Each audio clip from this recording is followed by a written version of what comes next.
Hi, welcome back guys. This is your friend, Lettuce Head Fanfics. Back with amazing fanfiction. This is the series of What If Deku's Naps Caused Absolute Chaos. Please give this video a like and subscribe to the channel if you want more videos like this. Now let's get into the fanfic. If anyone thought that not needing any sleep would make them productive, they would be correct.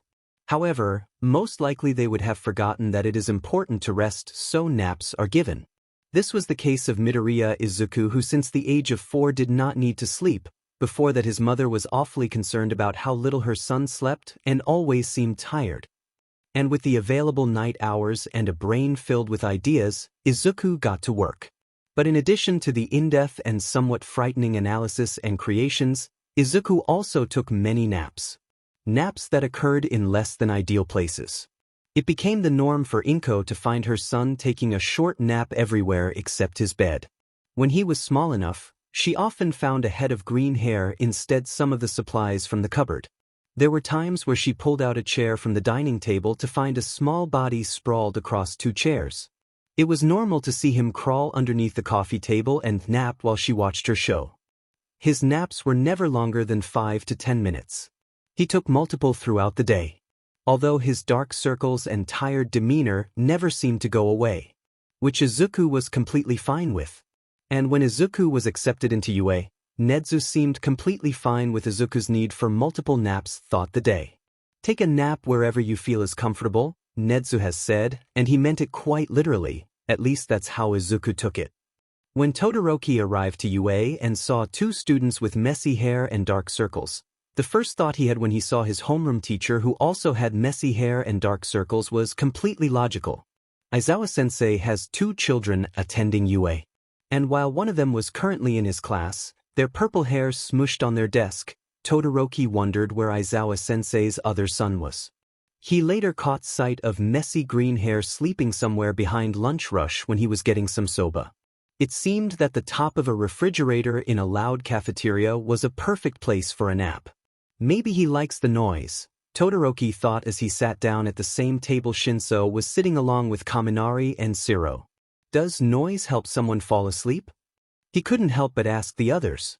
Kaminari and Shiro both paused chewing while Shinso was the one to respond. It can help some people. There's even videos that are hours long of different noises to help people fall asleep. Todoroki hummed in thought and looked back at lunch rush even if he would not be able to see where Aizawa-sensei's green-haired son was napping. He looked back at Shinso, who was still looking at him while the other 2 were still silent. "Thank you," Shoto said before returning to eat his cold soba. "No problem," Shinso said before also returning to his own food. Both Shiro and Kaminari looked at each other and smiled as if they had seen something amazing happen. Both Todoroki and Shinso decided not to address the smile and just continue eating.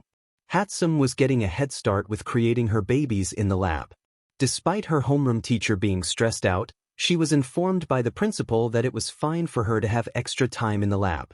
With that blessing, she began to create a new baby. It of course would be amazing.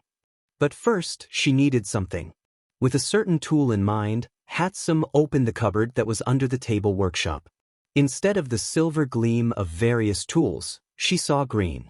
Green that was attached to someone who, despite that enclosed cramped space, looked completely comfortable taking a nap. Hatsum only spared a glance at the boy before looking over which tools she needed. Once she found it, she quickly took it out and softly closed the cupboard door.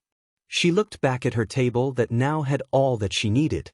"You will be glorious," she whispered to herself as she imagined her baby coming to life. Over in the corner, Majima let out a defeated sigh. At the end of the first day of class, there was a meeting held to discuss how things went and about any possible worries. "Nedzu, did you know I found a youngin in one of my shooting booths today when I was showing it to my class? I mean, he had the ear protection on and wasn't in the line of fire, but I was sure I had locked the place up before," Snipe said, and a few other faculty recalled seeing a student sleeping around campus that day. Nedzu smiled at them all before he responded. "Ah yes, that is Midoriya Izuku who, given his quirk, needs to take multiple naps. I gave him permission to sleep wherever is comfortable. But there's more comfortable places than a shooting booth to take a nap in," Vlad said. He even glanced over to Aizawa, who was currently resting in his sleeping bag set up against the wall. "That there is," Nedzu chirped. But he did not say anything else, which made the faculty uneasy. "Nedzu, what exactly are we supposed to do when we find him sleeping where he isn't supposed to be?" "Nothing. Midoriya has my permission to sleep wherever, so there is no need to do anything when you come across him, just let him nap." The teachers looked at each other, but none said anything else. There was no change in the decision that Nedzu made. So it seemed that they would simply have to let one of their students sleep wherever, even if it was concerning where he had slept already during the first day of class. Aizawa listened closely and smirked into his capture weapon. Whoever the student was, he was sure that they would cause chaos. Nedzu would have fun seeing what happened. Class 1A was in the observation room as All Might and the others watched the first match. They were all startled when the door to the observation room opened to reveal a green-haired boy with dark circles that were worse than their homeroom teachers. Jiro choked when she heard Todoroki mutter, "Aizawa-sensei's son." Everyone watched as this boy made his way to the control panel and ducked his head as if he was going to go underneath it before pausing. They watched Green Eyes looked at the screen, watching as Bakugo made his way searching for the hero team. They all heard a quiet mumble of, "that should not have been approved," before the boy moved to the side and pressed a button. The button to speak to participants in the current match. In a voice that was louder and clearer than they expected, the boy said, "The match is temporarily paused until Bakugo Katsuki removes the gauntlets. They are too dangerous for a match for a first year and are not to be used. Once they are placed outside the building, the match can resume." Class 1A watched as Bakugo started to yell, and All Might winced considering he had a comm letting him hear the audio from inside the building. It was clear that Bakugo was said at the announcement while the others looked confused but waiting. "Young man, what are you doing? You do not have the authority to interfere and much less take away young Bakugo's tools," All Might said, looking down at the small boy with a disapproving look. Everyone was sure that the boy would apologize. However, that didn't happen. Instead, there was simply a bored and tired look on the boy's face. Jiro heard another mutter come from Todoroki about how the look was just like Aizawa-sensei's. "All Might," the boy said, getting everyone's attention. "Bakugo's quirk relies on his sweat, and those gauntlets are collecting large amounts of sweat. Given the size and clear design, the pull of a pin would let off an explosion with enough power to bring down a wall facing whoever Bakugo chose. That action could result in a student's death. The tool should never have been approved, and so the match cannot continue until those are removed for everyone's safety." Then the boy continued to stare All Might down without saying anything else. Everyone was waiting for what would happen next. There were several looks of surprise when All Might turned away and pressed the button to speak to the participants. He told all Bakugo to remove the gauntlets, and once that was done he said the match could resume. All Might actually looked a little nervous when he looked back at the boy. The boy looked like he couldn't care less, but instead of leaving or continuing to stand, he proceeded to crawl underneath the counter of controls. Everyone watched as the boy made himself comfortable and closed his eyes. "He's taking a nap," Siro said disbelievingly while a few others laughed quietly. All Might look unsure at the boy and the screen before sighing and looking back at the screen. "God, I wish that were me," Shinso muttered. The boy left a few minutes before Bakugo's match ended, and when Bakugo came back he demanded to know how it was that told him to remove his gauntlets before All Might. Everyone was too busy laughing to tell him. When All Might went to Nedzu about what happened instead of concern, he watched as Nedzu laughed so much he spilled his tea. After leaving the principal's office, All Might was aware to not bother young Midoriya if he were to come across the boy taking a nap. Also, it seemed that he should listen to Midoriya should the boy make a decision like he did in the observation room. The principal seemed to think highly of Midoriya when he told Yagi that he should listen to the boy. Yagi didn't feel so confident in his new teaching position after hearing that. After hearing from his class about the boy that interfered during their exercise the previous day, Aizawa smiled when he came across a boy sleeping under the coffee table in the teacher's lounge. Midoriya Izuku. The kid had dark circles that made it clear that he needed sleep even if technically his quirk made it unnecessary. Aizawa thought about how much extra time he would have without needing sleep as he got comfortable in his sleeping bag. It was with the thought of the things he could do that he fell asleep to. When he opened his eyes at the arrival of Yamada, he saw that the boy was gone. You already got coffee?" Yamada whined. Aizawa looked at the 2 coffee cups in Yamada's hands before he noticed a still hot cup of coffee set beside him. There was even a sticky note on the cup. Taking out his arms, he picked up the cup and sipped it. That is good coffee." After taking another sip, he finally looked at the sticky note. "Hi Eraserhead. I really like your sleeping bag and you're such a cool underground hero. Hope you like the coffee. Midoriya Izuku." Aizawa ignored the odd look Yamada sent him, got out of his sleeping bag and slipped the note into his pocket. Vlad couldn't help but sigh when his students walked into the classroom after their own exercise. Mostly because they were all sending him questioning looks about the boy who was laying on top of their shelves with an arm slung over their eyes. Then just as everyone was settled in their seat and about to ask questions, there was movement. Everyone watched as the laying figure seemed to roll over the edge. Before any of them could do anything to break his fall, they saw as he managed to tuck his legs underneath himself and land in a crouch. Then he got up and everyone had a full view of his tired eyes and dark circles. It was an appearance that did not at all match the speed it took to do the action he just did. Vlad took the silence to start discussing what they would be doing for the rest of the week. Meanwhile, as he talked, he watched as Midoriya took out a notebook and started writing quickly. Then as he got to the end of his explanation of future events, he watched as Midoriya ripped out the paper, came up to his desk, placed the paper on his desk, then left. He ignored the questioning look from his student as he read the note. "Hi Vlad King. It's super cool to see a hero like you here at UA. I was wondering if you knew a Toga Himiko. I came across her during one of my night research. She has a blood-based quirk and is being abused because of it. I was hoping you could help her. She goes to XXX school and lives at XXX. Nedzu should be able to give you any more info if you'd like. Midoriya Izuku." When Glad went into Nedzu's office, the principal simply asked, "Midoriya, yes?" Vlad sighed. "Yes, he took a nap on top of one of my shelves and then gave me a note telling me about a possible abuse victim with a blood-based quirk. Well, you would be suited for a case like that, especially if the girl is ashamed of her quirk." Vlad nodded as they were right. "Anyways, he said you would be able to give me more information." "Yes," Nedzu said before pushing the file that was on top of his desk towards Vlad. "You made a file?" He asked, only to take a step back when he saw one of Nedzu's fangs as the principal smiled. "Oh no, not I. Midoriya handed me this file sometime early this morning. I assume he simply gave it to me for your convenience when you would come looking for more information. Couldn't he have kept it and then tell me to go to him for more information?" One of Nedzu's ears twitched. "Tell me, Vlad," the principal said, leaning forward and clasping his paws together. "Do you know where Midoriya is on campus?" Oh, Vlad didn't know. Vlad wasn't even sure in which class Midoriya was in. Vlad King had barely been able to catch up to Midoriya in the hallways when he caught sight of the boy. But after only saying his name once, Midoriya had stopped and waited for Vlad to walk up to him. "I just wanted to say I got the file and have been looking into it. I think later today I will be able to officially go and remove Toga from her situation, considering that you did almost all the evidence gathering needed to do so," Vlad said when he got to Midoriya. In all honesty, the previous night Vlad stayed up a bit late, simply impressed by the amount of organized information in the file.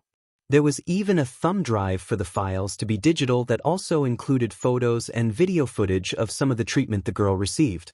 There was even security footage of the girl late at night outside, apparently having been kicked out of the house on several occasions. The most surprising information had been testimonies from Toga Himiko herself. It seemed that Midoriya knew her and they had been in contact for a while.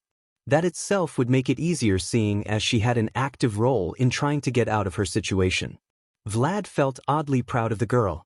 There was strength in accepting help and trusting someone, and it seemed like Midoriya had been just the person to help her do that. So that's why Vlad felt it was necessary to thank the teen and let him know what he would be doing. "Thank you, Vlad King," Midoriya said, almost too low that he could have missed it in the hallways still filled with students. "Just make sure to bring some blood. She hasn't managed to get any this week and it can make her anxious." "I'll make sure to do that." Midoriya nodded before looking down the hallway and back at Vlad. The hero realized that Midoriya was probably on his way somewhere. "Oh, that's all, Midoriya, I'll be going now." And with that, both Vlad and Midoriya went their separate ways. Nedzu couldn't help but smile a bit genuinely when he heard the telltale knocking coming from a vent above him. With a press of a button, the Great moved to the side to reveal a teenager looking down on him. "Hello, Midoriya. What brings you here?" Nedzu could hear a hum come from the boy before they finally spoke. "Vlad King is nice to do. You know what snacks he likes?" "I do believe he likes strawberry-flavored candies," Nedzu replied, remembering seeing the man pop one into his mouth a few times while in the teacher's lounge.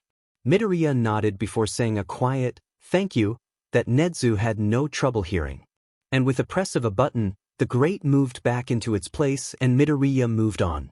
Nedzu looked up from his computer and at Aizawa, who was still scrolling through his phone. Feeling the principal's gaze, Aizawa spoke.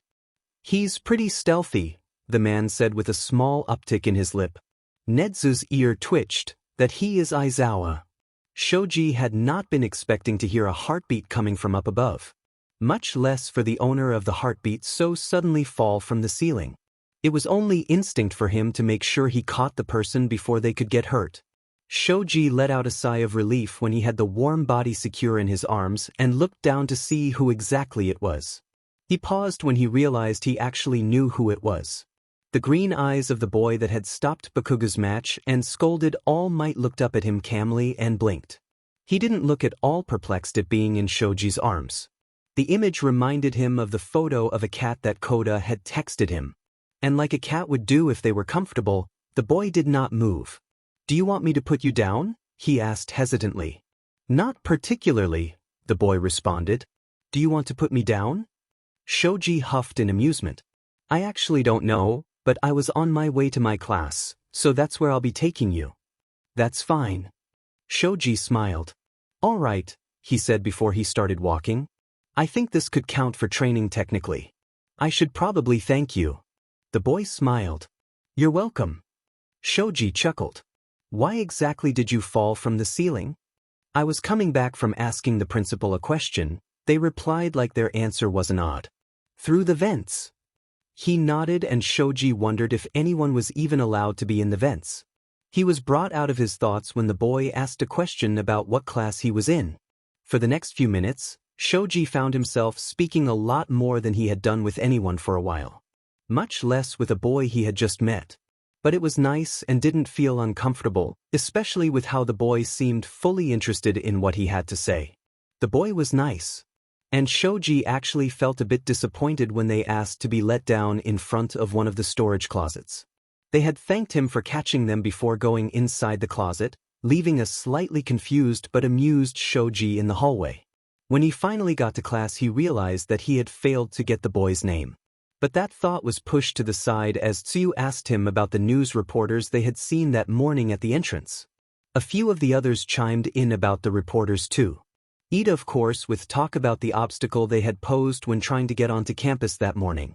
Aoyama spoke about the way he had the opportunity to truly shine as he distracted the reporters while his fellow classmates sneaked by. They were still talking about it as they went to lunch and heard some of the others' experiences. Just as Kaminari had mentioned how upset Hound Dog and Aizawa-sensei were about the group of reporters, an alarm went off. The following chaos made Shoji think of Tokoyami's saying of, "What a mad banquet of darkness." Shigaraki tried to keep from scratching himself as he made his way through the hall. But the words from his sensei echoed in his ear, they made his fingers twitch and he almost decayed the doorknob of a storage closest. "You will kill All Might, Tamura. That is what you are meant to do, that is what you have to do." Those words wormed their way around his head and seemingly under his skin. They made it difficult to avoid decaying his phone as he texted his coordinates to Kurojiri to get picked up. He was in the middle of texting the other message saying to open the gate when a voice rang out in what was supposed to be an empty room. "You know it's rude to come in without knocking, especially to break into a school and make plans to murder someone." Shigaraki froze, waiting for something to hit him or restrain him, but nothing did. Instead, he slowly turned around as the voice sounded like it came from behind him. He then came face to face with green eyes and dark circles and what looked like a flashlight from a phone before they turned the phone to face the ceiling. After his eyes adjusted, Shigaraki finally took in the sight of what looked like a small teenager on a shelf. More specifically laying on a shelf that made him at eye level with him. "You look like you could use a nap," the boy bluntly said, not moving from their spot on the shelf. And Shigaraki couldn't help but let his curiosity get the better of him about why the kid was on a shelf. "What are you doing up there?" The boy raised an eyebrow at him. "I was taking a nap until your criminal activities so rudely interrupted me. Anyways, you know there are easier ways to kill someone than break into a school to kill them, much less All Might. Did you come here to look at his schedule or something because the man barely sticks to it?" Shigaraki's fingers twitched. "He doesn't stick to it?" he asked in disappointment. The boy nodded. "Anyways, Dusty, why do you want to kill All Might?" His whole hand spasmed at the question, and the words of Sensei that had slowly started to fade came back full force, making him wince. Words started tumbling out of his mouth, words that he used to believe somewhat, but as he kept speaking they grew more and more twisted. They grated at his throat and he wanted to do nothing more than scratch at the skin. His skin felt like ants were crawling all over, and the sensation only went away as he was nearing the end of the onslaught of words he spoke.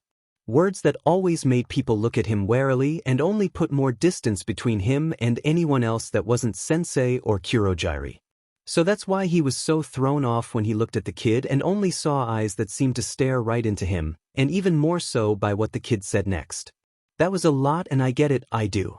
But Dusty, are you okay?" Those last 3 words seemed to throw everything off balance, and Shigaraki suddenly felt weak in his legs. He stumbled to the side and into another shelf.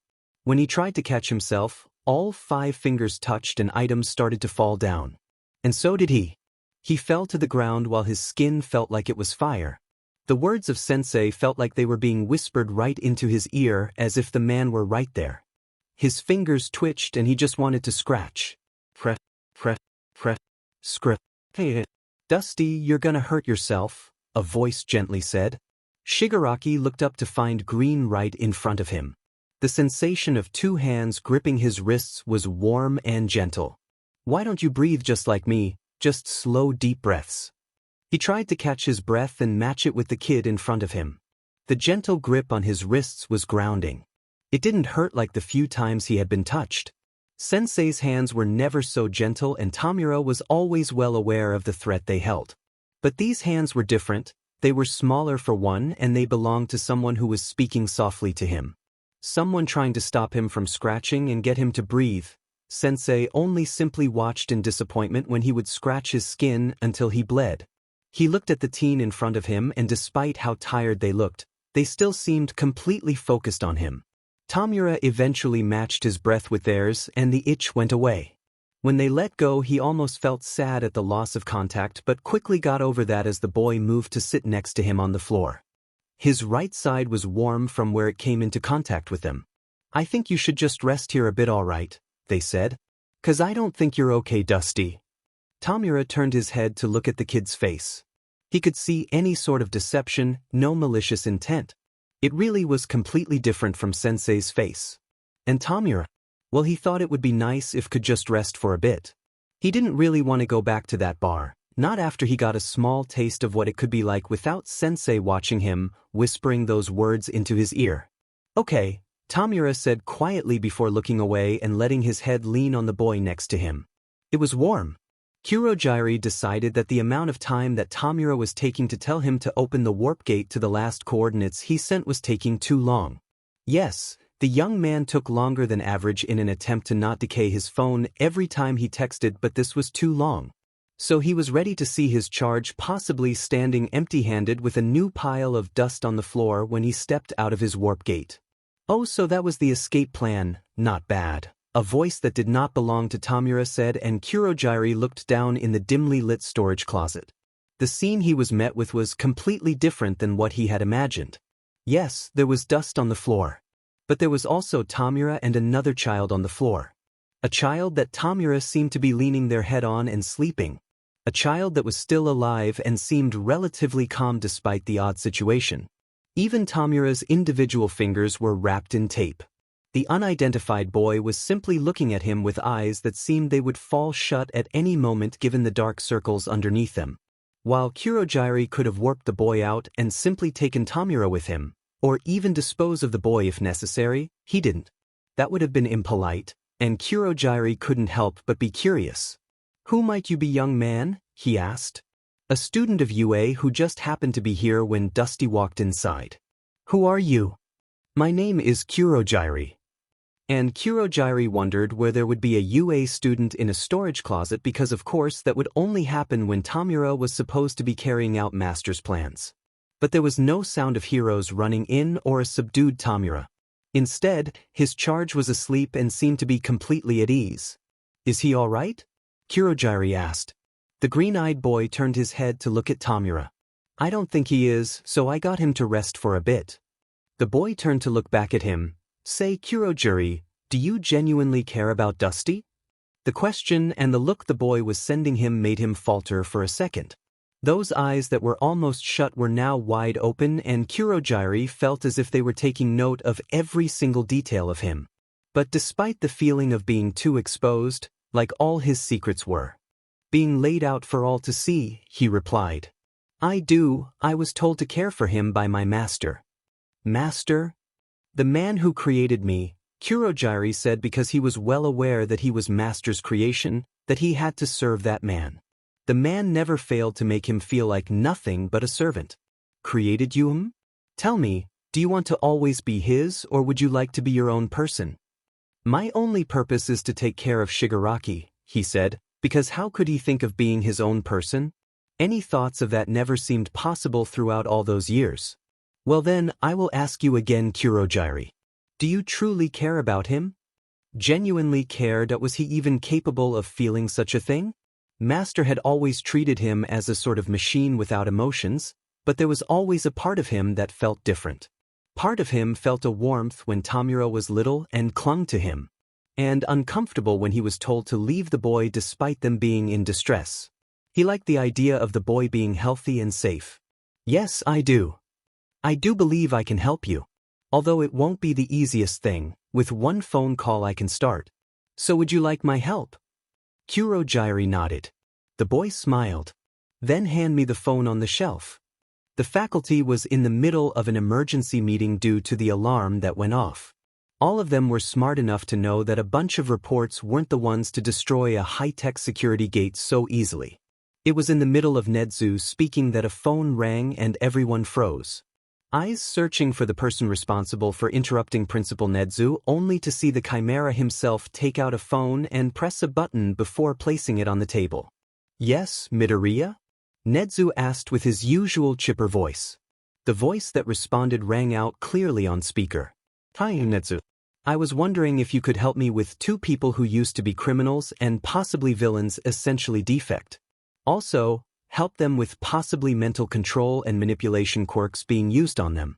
One specifically ranging from a very young age and other more likely with massive biological manipulation and possibly human experimentation." The silence in the meeting room seemed to be loud on its own after Midoriya had finished speaking. Nedzu, however, didn't seem to miss a beat. "Most definitely, Midoriya. That's good because I have with me the intruder from today along with their caretaker. Dusty is asleep right now and probably needs medical attention while Kurogiri is conscious and standing before me. I already spoke to him and he agreed to me making the call." "Are you all right, Midoriya?" Present Mike asked. "Perfectly fine, just a nap interrupted. Oh, by the way, Dusty's quirk is a 5-point contact decay quirk and Kurogiri's is a warp gate quirk. None are a threat right now, but I don't want you to be uninformed." Nedzu hummed. "Then you for that. Now, where exactly are you, Midoriya?" "In a storage closet." Someone snorted and one of the teachers face-palmed. "Take your time, Nedzu. I might have enough time for a short nap," Izuku said, smiling after he heard someone snicker on the other side of the call and could hear amusement in Nedzu's voice when they said they would come to him in a few moments. "Very well, Midoriya," Nedzu replied. The call ended a second later and Izuku looked up at Kurogiri while putting the phone back down with the light shining towards the ceiling. Kurogiri seemed to be looking at him oddly. "Oh, I never introduced myself. I'm Midoriya Izuku by the way. Nice to meet you, he said politely and softly. The odd look seemed to turn into one of amusement when Kurogyari responded. The pleasure is all mine, Midoriya. It was after about 5 minutes that there was a soft knocking at the door. Izuku could see an anxious sort of movement from Kurogyari's mist, but the man didn't say anything. I can ask them for a few more minutes if you'd like, Kurogyari, Izuku offered. No, I'm quite all right. All right. Izuku turned his head towards the door, moving his foot from where the door would hit his foot if it opened. You can come in, Nedzu. The door slowly creaked open and Izuku was met with the sight of his smiling principal at the opening. Behind him stood Eraserhead and Recovery Girl, though they made no movement to enter. You seem quite comfortable, Midoriya, Nedzu said after taking in the sight of Izuku on the floor with someone leaning on him. Izuku smiled. I usually am, Nedzu. Even Dusty. He motioned his head towards the sleeping individual next to him. Here is comfy on the floor with me. Nedzu nodded his head. I can see that, he said before looking away and at Kurogyari. You must be Kurogyari, the warp user, I take it? Kurogyari nodded. Nedzu accepted the response and continued. And it seems that you would like our help. He glanced back at Izuku, or more specifically the help Midoriya offered? Yes, that's true, Kurogyari said. It seems my charge is amicable towards him to be in the state he currently is in. Also, Midoriya is rather polite as well. That does seem to be the case, Nedzu said, and Izuku could hear how Nedzu was amused by what he had heard. Is there any medical information we should know regarding your charge? Kurogyari took a movement to simply look at Dusty. He's dehydrated due to his quirk and hasn't been allowed to sleep enough for the past few days. I'll make sure to inform Recovery Girl. Now will you come outside with me? Nedzu motioned a paw towards the slightly open door. I do believe we should let Midoriya be the one to wake your charge considering their position. Izuku could hear a hum of agreement come from the warp user before he and the principal walked out. From the slight opening of the door, he heard Nedzu introducing Kurogyari to the two heroes outside. After a moment, he turned his attention to the young man beside him. Very gently, he nudged Dusty with his arm. It's time to wake up, he whispered. He could feel when Dusty woke up as they stiffened before slowly releasing the tension and lifting their head from his shoulder. Then there were red eyes still tinged with sleepiness looking at him calmly. The two of them for a few seconds simply looked at each other before Izuku spoke. Kurogyari is outside with Principal Nedzu. At those words, Izuku could feel how Dusty stiffened again. You're not in trouble, Izuku said while nudging Dusty's arm to get him to relax. It worked, but now the man looked confused. I'm not, Dusty asked. It was a reasonable question considering he had broken into the hero school. No, you're not, Izuku confirmed. I said I was going to help you. Well, I told Kurogyari while you were sleeping and he was fine with it. He cares about you, so he agreed to let me help. Tamura was confused when the kid told him he wasn't in trouble, even more so when they said that they had talked to Kurogyari and apparently Kurogyari accepted their help. Just when did he talk to Kurogyari? How long was he asleep? Kurogyari said he cared? And his confused face must have been amusing because the next thing he knew, the kid was smiling at him. You can see him outside if you want, they said before leaning to the side as if offering him to lean and see more out of the open door. When Tamura leaned into that space, he saw Kurogyari outside in the hallway. After a moment he seemed to catch the man's eye and they waved at him. He looks completely fine, Tamura thought as he hesitantly waved back at Kurogyari from the storage closet. Then a second later he realized that there was something on his hands, more specifically on his fingers. Tape. There was tape wrapped around the tips of all of his fingers. He spent a few seconds looking at them before looking back at the boy who simply shrugged. You were asleep and I didn't want you to accidentally decay something or scratch yourself. Also, it's sort of a fashion statement, isn't it? They explained. Shigaraki was sure that he sent a deadpan expression when he responded. It's medical tape. Exactly, the kid quickly responded as if that explained everything before a concerned look crossed their face and they asked, is it too tight or something? Tamura looked back at his fingers and touched them together. He was reminded when he was younger and he tried to do the same thing. Except he was never able to get it to look as nice or be as comfortable as they were now. "It's fine," he said while still looking at his fingers resting in his lap. His side was still resting against the kid. They had yet to move. It was comfortable even if they were sitting in silence for a bit. But once again, the kid was the one to break the silence. If it were up to Tamura, he would have stayed in that comfortable silence for a bit longer. "You ready to go, or do you need some more time?" they asked. Kurogyri, Eraserhead, Principal Nedzu, and Recovery Girl are outside. None of them are going to try to do anything if that's something you're worried about. Tamura was worried about that. But if they were going to do anything, it would have happened already. But there he was, still sitting on the ground with his fingers taped nicely and an itch that seemed duller than it had ever been. So, he shook his head at their question and got up as the kid did the same. They got in front of him when opening the door, letting in more light into the closet. Once they step out into the hallway, Tamura moved to be beside the kid rather than behind. Slowly he took in the presence of the heroes. It was odd to be so close to them without there being a fight. It made him feel odd in the head.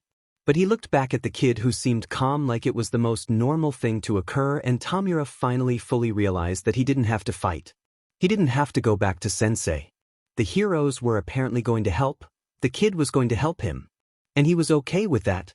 Yet while the thought was pleasant and made him something he could even dare to say happy, there was suddenly a piercing pain going through his head. A pain that felt like a knife being driven into his skull before traveling down all his limbs. He could tell the moment that he lost strength in his legs and that he couldn't hold himself up any longer. The last thing he knew before passing out was that something warm had caught him. If Aizawa didn't know better, he would have mistook the pep in Nedzu's step for anxiousness. But the fact of the matter was that he did know better. So he knew very well that Nedzu was excited as they walked towards the storage closet that apparently had 2 villains and 1 UA student inside. The phone call that informed them of this was ridiculous in of itself. Especially the fact that it had been Midoriya, the boy who took naps everywhere and seemed close enough to Nedzu to have his personal number, something he never gave lightly. Aizawa knew that Nedzu had to be happy with the situation that he, no doubtly, somehow created when it came to Midoriya. Meanwhile, the other heroes and faculty in the meeting had been nervous when the call ended. A third-year teacher, who typically was the devil's advocate, had been the one to pose the suggestion that Midoriya could have been pranking them, in league with a villain, or had some other reason to want Nedzu to come over. Of course, Nedzu had addressed those suggestions with ease, stating that they were simply not applicable to Midoriya. The principal seemed to be completely trusting of the teenager. Well, trust was a funny thing when it came to Nedzu, considering he didn't trust like humans did. No, his trust seemed to have a sharper edge than others. But nonetheless, there was a good relationship between the principal and student, that much was clear. So there was nothing stopping the mammal from dragging Eraserhead and Recovery Girl to accompany him to the storage closet.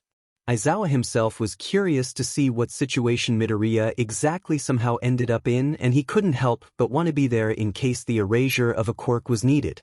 In the end, it didn't seem necessary, as Midoriya sounded completely fine when he spoke from inside the closet for Nedzu to come inside. Aizawa caught sight of Midoriya on the closet floor with someone leaning against him, sleeping completely fine. Then not a few moments later, Nedzu was walking out with a man made out of purple mist in formal clothing. Nedzu introduced the man as Kurogyri, apparently the caretaker of the man who was sleeping on Midoriya on the floor. Then Nedzu was telling Recovery Girl what to expect regarding the health of the other individual named Shigaraki Tamura. As they stood there and Aizawa kept a close eye on Kurogyri, he couldn't help but feel an odd sense of melancholy. The movements of the wisps coming from the man reminded him of someone he used to know. Although the color was wrong. Aizawa moved his eyes away from the wisps but caught sight of Kurogyri's eyes. They seemed to be staring at him. He didn't get to think too much about it before Midoriya and Shigaraki were coming out of the closet. Midoriya seemed unharmed and at ease, while the other was a bit anxious before looking at Midoriya one more time with a hint of a smile. There was still that hint of a smile as Shigaraki looked up at him until his face contorted into one of pain. Aizawa could see how Shigaraki's body tensed painfully before it stopped, and they seemed to collapse, crumbling in on himself. He moved to catch him, but before he could, there was someone already there supporting Shigaraki. Despite his small stature and appearance that he would fall asleep at any moment, Midoriya was fully supporting Shigaraki's body. The young man's head was slumped over the kid's shoulder while Midoriya had an arm wrapped around the man's back. It looked like the very beginning of a fireman's carry, though Midoriya didn't make the move to lift Shigaraki's legs, which were still touching the floor. And he looked completely fine with it. Aizawa watched Midoriya looked at Shigaraki for a moment before to Nedzu. I'm thinking this is the effect of the mental quirk, probably one with a failsafe against the influence of heroes, Midoriya said bluntly. Nedzu hummed in agreement. Most likely, since it was when he was finally with heroes in front of him rather than a teenager who couldn't necessarily be labeled as a hero. Midoriya nodded. Well, let's go to the infirmary then, shall we? Then the Diamond kid started walking with Shigaraki still on one of his shoulders. The adults watched Midoriya walk for a few seconds. I can carry Tamura, Kurojairi said to Nedzu. The principal waved a paw, dismissing the offer. Oh, there's no need. Midoriya is perfectly capable of carrying him to the infirmary. Kurojairi looked back at Midoriya, who had yet to falter in his steps. Very well. Shinso choked on the canned coffee he was drinking when he heard Todoroki mutter, just how many kids does Aizawa-sensei have? Then he continued to cough when he looked to where Todoroki was looking because there was his dad following after the boy with green hair. The boy that at the moment carried what looked like a dead body over his shoulder without any struggle at all. A body that seemed to have shaggy hair and a preference for dark clothing. Someone who now, Shinso could hear Todoroki questioning if was his father's secret love child. Next thing Shinso knows is the gentle patting on his back and seeing Siro come up behind him. Yo Shinso, you good? Don't die on me, dude. Shinso covered his mouth as he caught his breath. Yeah, just saw something surprising, that's all. Izuku was a bit worried about Dusty, who wasn't moving as he carried him. But he did feel relieved that any pain he had felt was no longer happening considering how relaxed his body was at the moment. Although, even if there was no longer any pain, it still made Izuku angry. He'd like to simply talk to whoever used their quirk this way. But any plans that could have been put into action were put on pause when it was time to put Dusty on the bed in the private room that Nedzu had so thoughtfully had others prepare while they were on their way. It was at this point where Kurojairi came up to help settle the red-eyed man onto the bed. There was also another bed in the room that was probably for Kurojairi. The other thing that was there were 2 pairs of quirk-suppressant cuffs that had been made to look like a simple nondescript bracelet. Kurojairi made no fuss putting them on even though they didn't make the mist disappear. Then Aizawa gently put the other pair on Dusty's wrist. Aizawa seemed to look at the bracelets for a while and glanced at Izuku with what looked like a curious look. Maybe he wanted to know how it would affect me, Izuku thought. Curious? How about we put them on me as an experiment? Izuku offered. Before Aizawa could respond, Recovery Girl cut in. We don't know what would happen to you, dearie, if you put those cuffs on. Considering how you haven't slept since you were, I would be concerned if those cuffs take away the only thing that technically is keeping you alive despite the stress put on your body. You're saying it could kill him? Aizawa asked incredulously. Izuku smiled at the concern. Then I die in the name of science and search for knowledge. I give my consent. It was hard to not keep smiling at the reactions he got. Recovery Girl reminded him of a scolding grandmother. Kurojairi seemed curious, as did Aizawa. Nedzu, however, was the one to speak. That'd be quite the tragedy. You're a pleasure to have around, Midoriya. Izuku could hear the snort that Aizawa tried to hide. Alright, I'll stay alive for you, Nedzu. I appreciate that. It was 15 minutes later that a quirk specialist came. They were a contact of Detective Tsukachi from what Aizawa said. Her name was Harada and she specialized in seeing what influences were on someone's thinking or generally their brain, both past and present. Did that include events, strong emotions, people? Does that include the influence of substances? Surely it would have to include the influence of other quirk because she wouldn't be here if it could. Izuku cut off his train of thought to focus on the matter at hand, lest he lose himself in his thoughts. Harada told them she needed physical contact in order to activate her quirk, and with Kurojairi's and Nedzu's permission, she touched Dusty's wrist. There are years of traumatic events and abusive treatment, specifically coming from a parental figure. Following this, there are years of manipulation, conditioning, and a couple of mental quirks being used. There is one quirk of implementing thoughts that are triggered to be emphasized in certain conditions thoughts, and the other quirk is doing two things. 1. It leaves a sense of cognitive dissonance even though Shigaraki's actions may be aligned with his original attitudes. Secondly, what you saw was a failsafe of that but at a more severe level. To cause extreme pain at a major action that does not align with what the manipulator wanted. In this case, Shigaraki feeling positive towards you heroes in such close proximity. Even going as far as to stay with you and accept help was highly against what the manipulator wanted, she explained in a professional manner after letting go of Dusty's wrist. There is also the stress of sleep deprivation and lack of positive socialization. Izuku was glad to see if was not the only one displeased by the information. Several faces of disgust and anger could be seen around the room. And they only worsened when she told them that Dusty would have to be kept in a medically induced coma to prevent any more pain and harm that would come to him if he were conscious. Unfortunately, Kurojire's mind was not pleasant either. Harada once again in a clinical manner, that Izuku was sure was necessary to handle such quirk, reported that Kurojire used to be a person but suffered something traumatic and could not access that mind. She told them that it was like there was a part of Kurojire locked away, hidden and unlikely to be revealed. I see, that was the response that Kurojire had given before going to the other bed and sitting on it. Kurojire couldn't say he was surprised by the information he heard. He knew that there was a body underneath all the mist. Although he himself had never been able to see it, he had only been able to feel it a very small amount at the very beginning of after being created, until his master had looked at him with warning. After that, he never dared to feel his own face. And yet, even away from the man's grasp, it seems that a part of him, who he was hidden away. He had hoped he would have been able to figure out why he had felt odd looking at Eraserhead.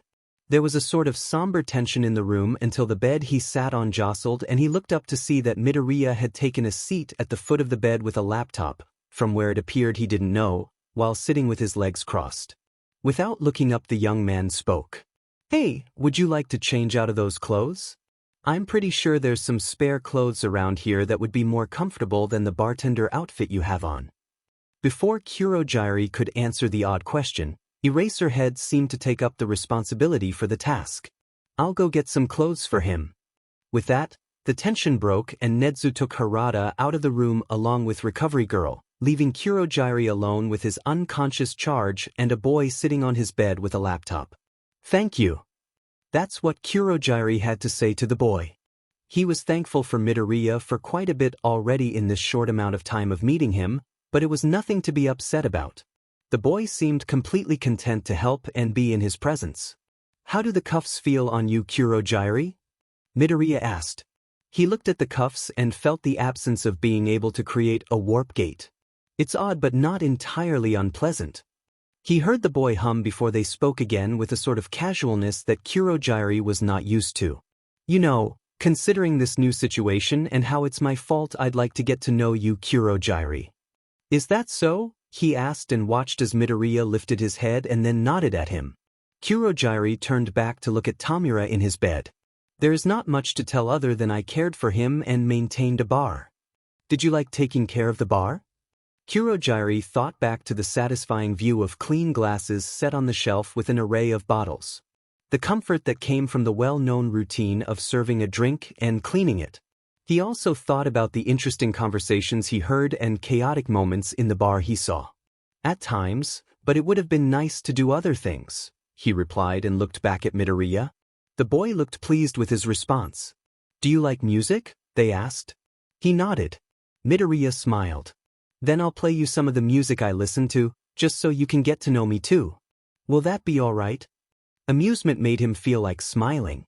Yes, it would. When Aizawa came back with what was clearly some of his own clothes, he was presented with the sight of both Kurojire and Midoriya laying sideways on the bed while a laptop on Midoriya's stomach played music. The Misty Man's legs clearly hung farther off the bed than Midoriya's shorter legs. The two were laying in perfect silence, perfectly comfortable with just listening to the music. The faculty meeting that they had at the end of the day was odd, to say the last. Apparently, UA would now be housing two villains, well, ex-villains. One of them would be kept in a medically induced coma due to mental quirk being used on them, and the other, their caregiver that had been experimented on to the point where a part of who they were was locked away. Perfectly reasonable people to have living on campus. And the reason for these new tenants was none other than Midoriya Izuku. The same person that was the reason why Vlad was waiting at a school for Toga Himiko to come to the office. The girl's principal was obviously nervous in his presence, and he should be. Among the large file of information and evidence regarding the abuse and mistreatment of Toga, there was also evidence that the school administration did nothing to help their student despite being aware of it. She was still in a school under the same administration, so Toga had yet to even escape the faculty that didn't care. The principal shuffled nervously in their seat as Vlad sat silently in the chair in front of him. "Sir, now if you could just explain why you're here, I'm sure it could be resolved," the man said, eyeing Vlad's lower canines that peeked out when his mouth was closed. Vlad stared at the man until they looked away and he sighed. "I'm here to ensure the safety of Toga Himiko." A dumbfounded look came across the principal's face. "Why would you need to do that?" he asked. "Because she's withdrawing from this school and I know that you would put her in danger by keeping her here and calling her parents," Vlad explained, remembering videos of how Toga's father gripped the girl's arm too hard after exciting the principal office on several occasions. "Harming her? Surely not," the man floundered to say, but Vlad could see the false confidence a mile away. "Disgusting." Then the door opened to reveal a nervous-looking teen girl with space buns and bruises on her arm and neck. The blood hero watched as she glared at the principal, who had the gall to greet her with fake cheeriness and then looked at him. Her eyes widened and he could see the beginning of what could be a smile with sharp canines similar to his own. "Vlad King?" she asked. He smiled. "Hello Toga, Midoriya sent me." The smile he got next fully revealed her two sets of sharp canine, and it made him want to laugh about the odd boy that lead him to see such a sight. Less than 10 minutes later, Vlad walked out followed by a skipping girl who had officially left her school and was holding a bag of her possession she had already packed up due to a message Midoriya sent her the day before. And when she asked if they could go see Midoriya, he had no reason to say no. He was pretty sure Midoriya wouldn't mind one bit. He waited by the door of the teacher lounge when Toga went up to Midoriya. The boy was sitting in one of the chairs and had yet to look up from his computer screen. Izuku was in the midst of typing about a mental quirk, the sports festival, and the hero killer in separate tabs when the laptop was suddenly closed by someone. When he looked up he smiled.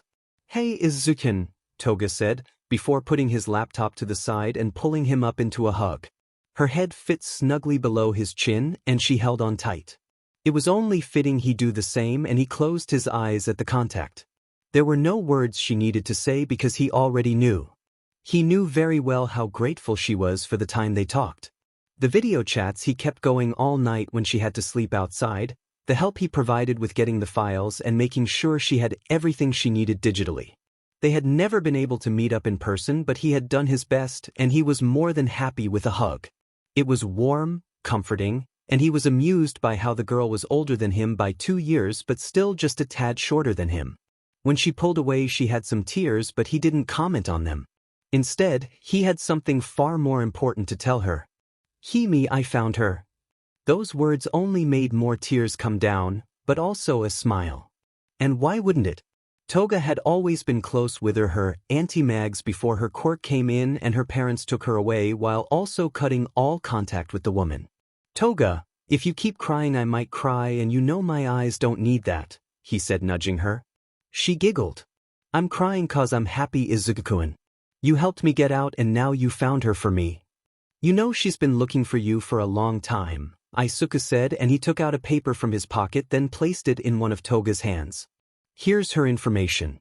It's her phone number, email, and even the address for the apartment she's living in. You did this instead of sleeping, didn't you?" She pouted and poked at his chest. Izuku laughed. "Of course I did. After all, what's sleep compared to helping my friend?" He got another crushing hug after saying that. And for the rest of the night, Izuku was more than happy to know that Toga was sleeping in a comfortable bed with Vlad King as her temporary guardian until they got to Magna. "I should give him a gift," Izuku thought as he opened back up his laptop and opened up a new tab to look at the schematics of a certain hero costume he would go down to the workshop and work on. When Vlad looked into the teacher's lounge the next morning, all he saw was Aizawa sitting on the couch while his legs rested on the coffee table in front of him. He was reading papers as usual. It was an hour before classes were to start for the day, and Aizawa never failed to be the only person in the lounge before the others came in. Vlad was aware of the odd sleep schedule Aizawa had. At times he had even talked to him about if there was something he could do to help, since the underground hero looked tired all the time. But Aizawa had simply said to give him coffee. He was picturing that memory as he walked to his desk when he heard a voice call out his name. He turned his head, but the only person he could see was Aizawa. Did he call me? But he looked at the man. A dark eyebrow was raised while dark eyes looked at him questioningly, and Vlad heard his name called again. This time it almost seemed like it had come from the coffee table. Then Vlad King watched as what could only be Midoriya Izuku rolled out from underneath the table. Still laying on the ground now directly underneath Aizawa's legs that were resting on the coffee table, Midoriya raised an arm straight up while holding something in his hands. It was a red bag tied with a green ribbon. Midoriya's face was calm when he spoke. Nedzu said you like strawberry-flavored candies. He didn't say anything else. Vlad looked at Aizawa, who seemed completely unfazed by the teen laying underneath his legs on the floor. Instead, Aizawa gestured to the bag with his head. With that, Vlad walked toward the upheld arm and gently took the red bag from Midoriya's hand. Thank you. You're welcome, Midoriya said before promptly rolling back underneath the table. Vlad could see the smile on Aizawa's face that the man didn't even bother trying to hide, and walked to his desk. Setting the red bag on the table, he untied the green ribbon holding it closed. Instead was an array of different candies, all of them strawberry-flavored. My favorite. While Aizawa looked amused at Vlad's smile when he ate one of the candies the kid had gifted him, he heard a soft voice come from under the table once again. Did you like the coffee from last time? Yeah, I did. It was pretty good. Where did you get it? Aizawa asked. He had been thinking about that cup of coffee Midoriya had left him for a while now. Zashi had called him obsessed when he wouldn't stop bringing it up. It's a blend I made for my mom's coffee shop. At that response, Aizawa's eyes widened and he opened his mouth to ask another question. But before he could speak, Midoriya rolled back from under the table and once again held out his arms straight up while holding something in his fingers.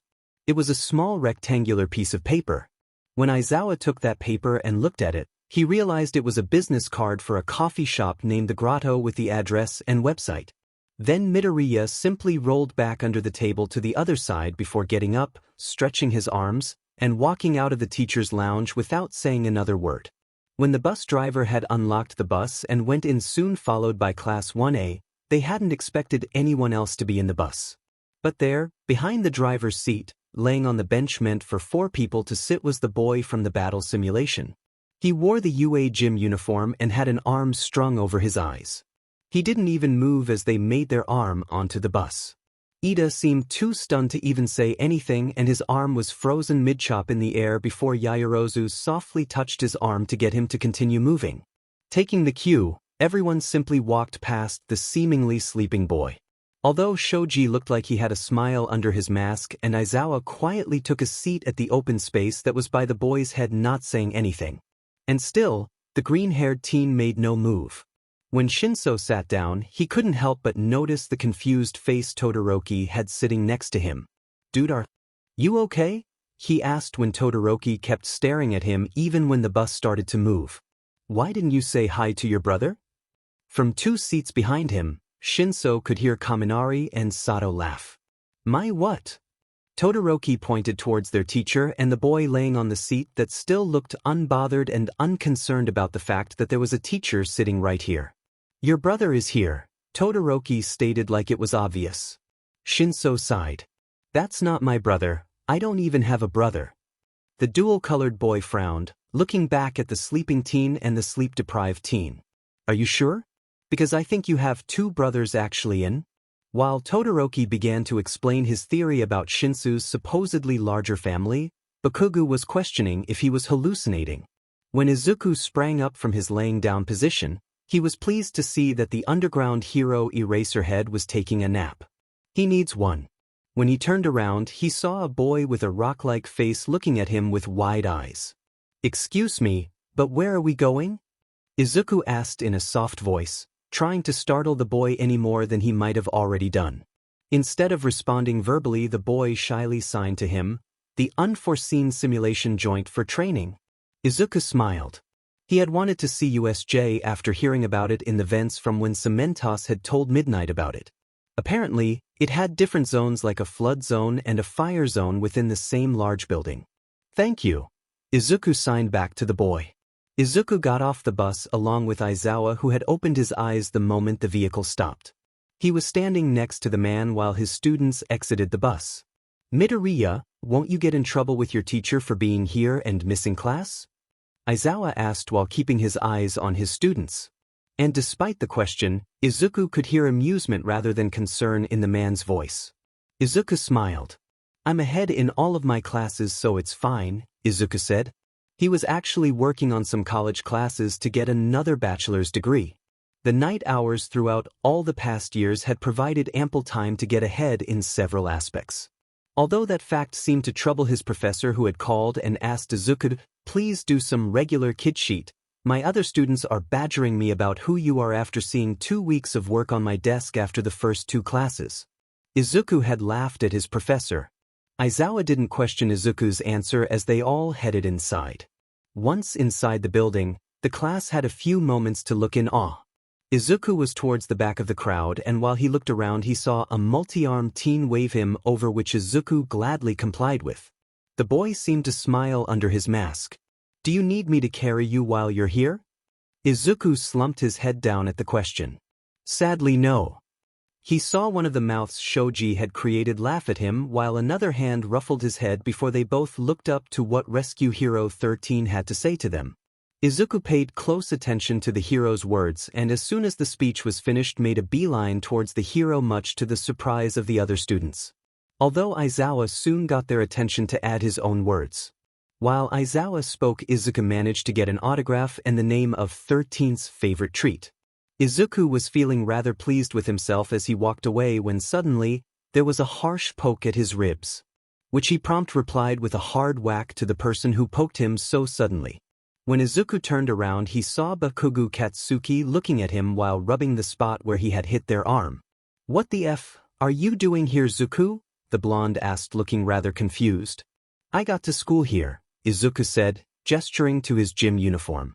Bakugo looked him up and down. "Since when?" "Since I got accepted." Shock appeared on Bakugo's face. "You never told me that." Izuku shrugged. "You never asked, and you were busy training while I was busy too." Bakugo brought a hand to his head. "Well, you can't be busy all the time, you don't even sleep." Izuku shrugged again, which only made Bakugo grunt in frustration. "I make do cats."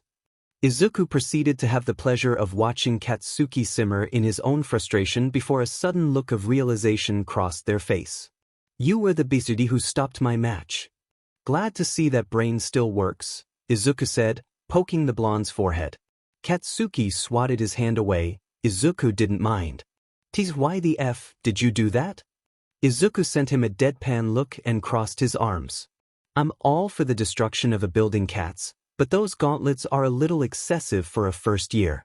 And as my father's son, I should know." "But that old man is the one who helped me make them," Katsuki said. Izuku snapped his fingers and pointed at him. "Exactly." While Katsuki stood before him with a dumbfounded face while Izuku didn't move his pointed fingers, a red-haired boy hesitantly and pulled the frozen Katsuki away. The boy looked at Izuku in a sort of wonder while Izuku simply waved bye to Katsuki before walking away. He was heading down the stairs to get closer to the flood zone when he passed a group of girls talking. In particular, it was the girl you could not see. "I was so surprised to find something in my case, and when I tried it on it was really comfortable. How are all your other costumes?" Hagakure said energetically. Izuku came closer behind the brown-haired girl when he spoke. "If you have any issues with your costumes, make sure to go to Power Loader, and Hagakure, if there's an issue with yours, please tell him so I can fix it. I hope it's been working for you." However, a part of what Izuku had said was while he was floating upside down since his sudden appearance had startled Uraraka, who had slapped him and activated her quirk. The girls stared at Izuku with wide eyes as he floated a bit more still upside down before Aizawa came up to them and looped his capture weapon around Midoriya's foot, stopping him from floating further away and making him right side up once again. The man looked away from Izuku and back at the group of girls.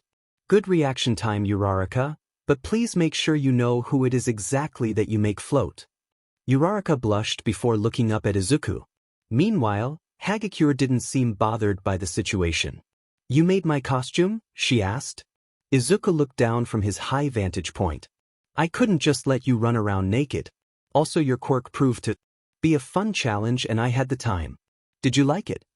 Hagakure's clothes seemed to bounce at his response. Yup. Izuku kept floating, looking pleased before he looked at Aizawa, who kept him tethered. Hey, can you take me to the flood zone and have her drop me there? He asked the hero. Aizawa looked at him for a few seconds without saying anything before looking at Uraraka. Keep watching us and release your quirk when I saw so. All right, sensei. At that, Aizawa turned around and continued to go down the stairs towards the flood zone while dragging along Izuku like a balloon who bopped down at the motion until they got on flat terrain. It was a quick walk until Izuku floated above the water. While in midair, he took off the short-sleeve jacket and then the black tank top he wore underneath it. He bundled up the clothes and threw it at Aizawa, who caught it with ease with one hand, and then Izuku sent the man a thumbs up. Aizawa looked back at the group of girls. Now Uraraka, he called out. From a distance, Izuku saw her put her fingers together and they all watched as he fell into the water with a splash while Aizawa rested the clothes on the ground. They kept looking at the water until they saw a head of green hair pop out from the water. The teen's hair was plastered to his forehead and covered his eyes. But despite that, Izuku had no issue with facing the direction in which Todoroki had been standing and watching the scene. Todoroki, can you come here real quick? Izuku asked from the water. Todoroki looked confused but came over to where Izuku had gotten closer to where dry land met wet. Can you make me some ice, please? Izuku asked, looking at Todoroki with hair still in his face. Todoroki froze for a movement before looking over to Aizawa, who gave a simple shrug. And with that, Todoroki brought up his hand to create large chunks of ice, creating a pile in reach of Izuku. When he was done, he saw Izuku smile before the teen reached out and dragged all the frozen chunks into the water with him. Thanks, Izuku said quietly before suddenly sinking beneath the water again, and Todoroki was left staring oddly at the floating ice before 13 called him over to join the others. Later on, when Todoroki helped Shinso avoid being crushed from falling debris, he asked, "Why did your brother want ice?" There was about 30 minutes left of training when 13 came up to where Izuku was still in the water with his nose and eyes being the only things above water. Midoriya, would you mind keeping an eye on Ojiro? He got a little overheated in one of the zones, 13 said while Ojiro stood next to them looking flushed and a little unsteady on his feet. Lifting his head more above water, Izuku nodded before completely getting out of the water and standing in front of Ojiro while still dripping wet with his hair sticking to his face. The heat-stricken boy looked at him and Izuku tilted his head towards the water. You can chill with me in the water, it's still cool from Todoroki's ice. I'll help you take off the top for you if you need help. Ojiro let out a breath and nodded at him. Since he had already taken off the short-sleeved jacket, all Izuku had to do was pull the tank top off of the boy, who seemed to feel relief at the removal. Although he shivered when Izuku's slightly cool fingers brushed across his skin. Izuku let out a huff of amusement. Come on, let's get you in the water. Izuku had no issue maneuvering the boy into the water and sitting in the water on a rock until his head was the only thing that stuck out of the water. He made sure Ojiro's tail was in the cool water too. Izuku moved himself to be in front of Ojiro, taking note of his features and still flushed face. Ojiro's eyes looked a little dazed, and when Izuku moved, those eyes followed. Familiar with relieving oneself from overheating, Izuku got closer to Ojiro. This will make you feel better, he said before cupping some water and gently pouring it over the boy's head. He saw how Ojiro's eyes closed at the action and Izuku chuckled, cupping more water to pour on his head. Feels nice, right? Izuku was pleased to get a hum of agreement from the teen, and he kept pouring water onto his head. At one point he gently moved Ojiro's head so that it was titled back. "Close your eyes for this, I'm going to pour some water on your face." When Izuku heard a quiet, "okay," in response he cupped some more water and let it flow out of his hands onto Ojiro's forehead. When he had no more water he cupped some more and repeated the process before softly touching Ojiro's head so that it was no longer titled anymore, and Midoriya went back to his position of being in front of Ojiro. From the looks of it, Ojiro looked less flushed and was looking at Izuku with more focused eyes. "Thank you," the boy said with a smile. Izuku smiled back at him. "Don't push yourself so hard, Ojiro, you'll do fine," he said before letting himself slip under the water once again. When it got closer to leave, Izuku decided it was time to get out of the water. Ojiro looked much better and agreed with him. The two boys though did have a little slip while getting out.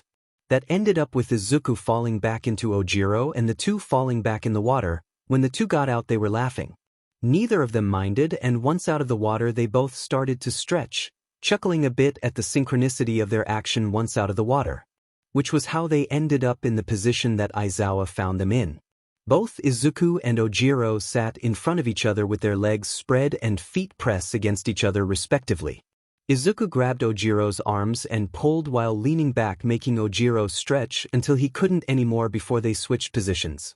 Though from the difference it was clear that Izuku had been much more flexible, considering that his chest had been touching the ground when Ojiro leaned back and pulled Izuku towards him.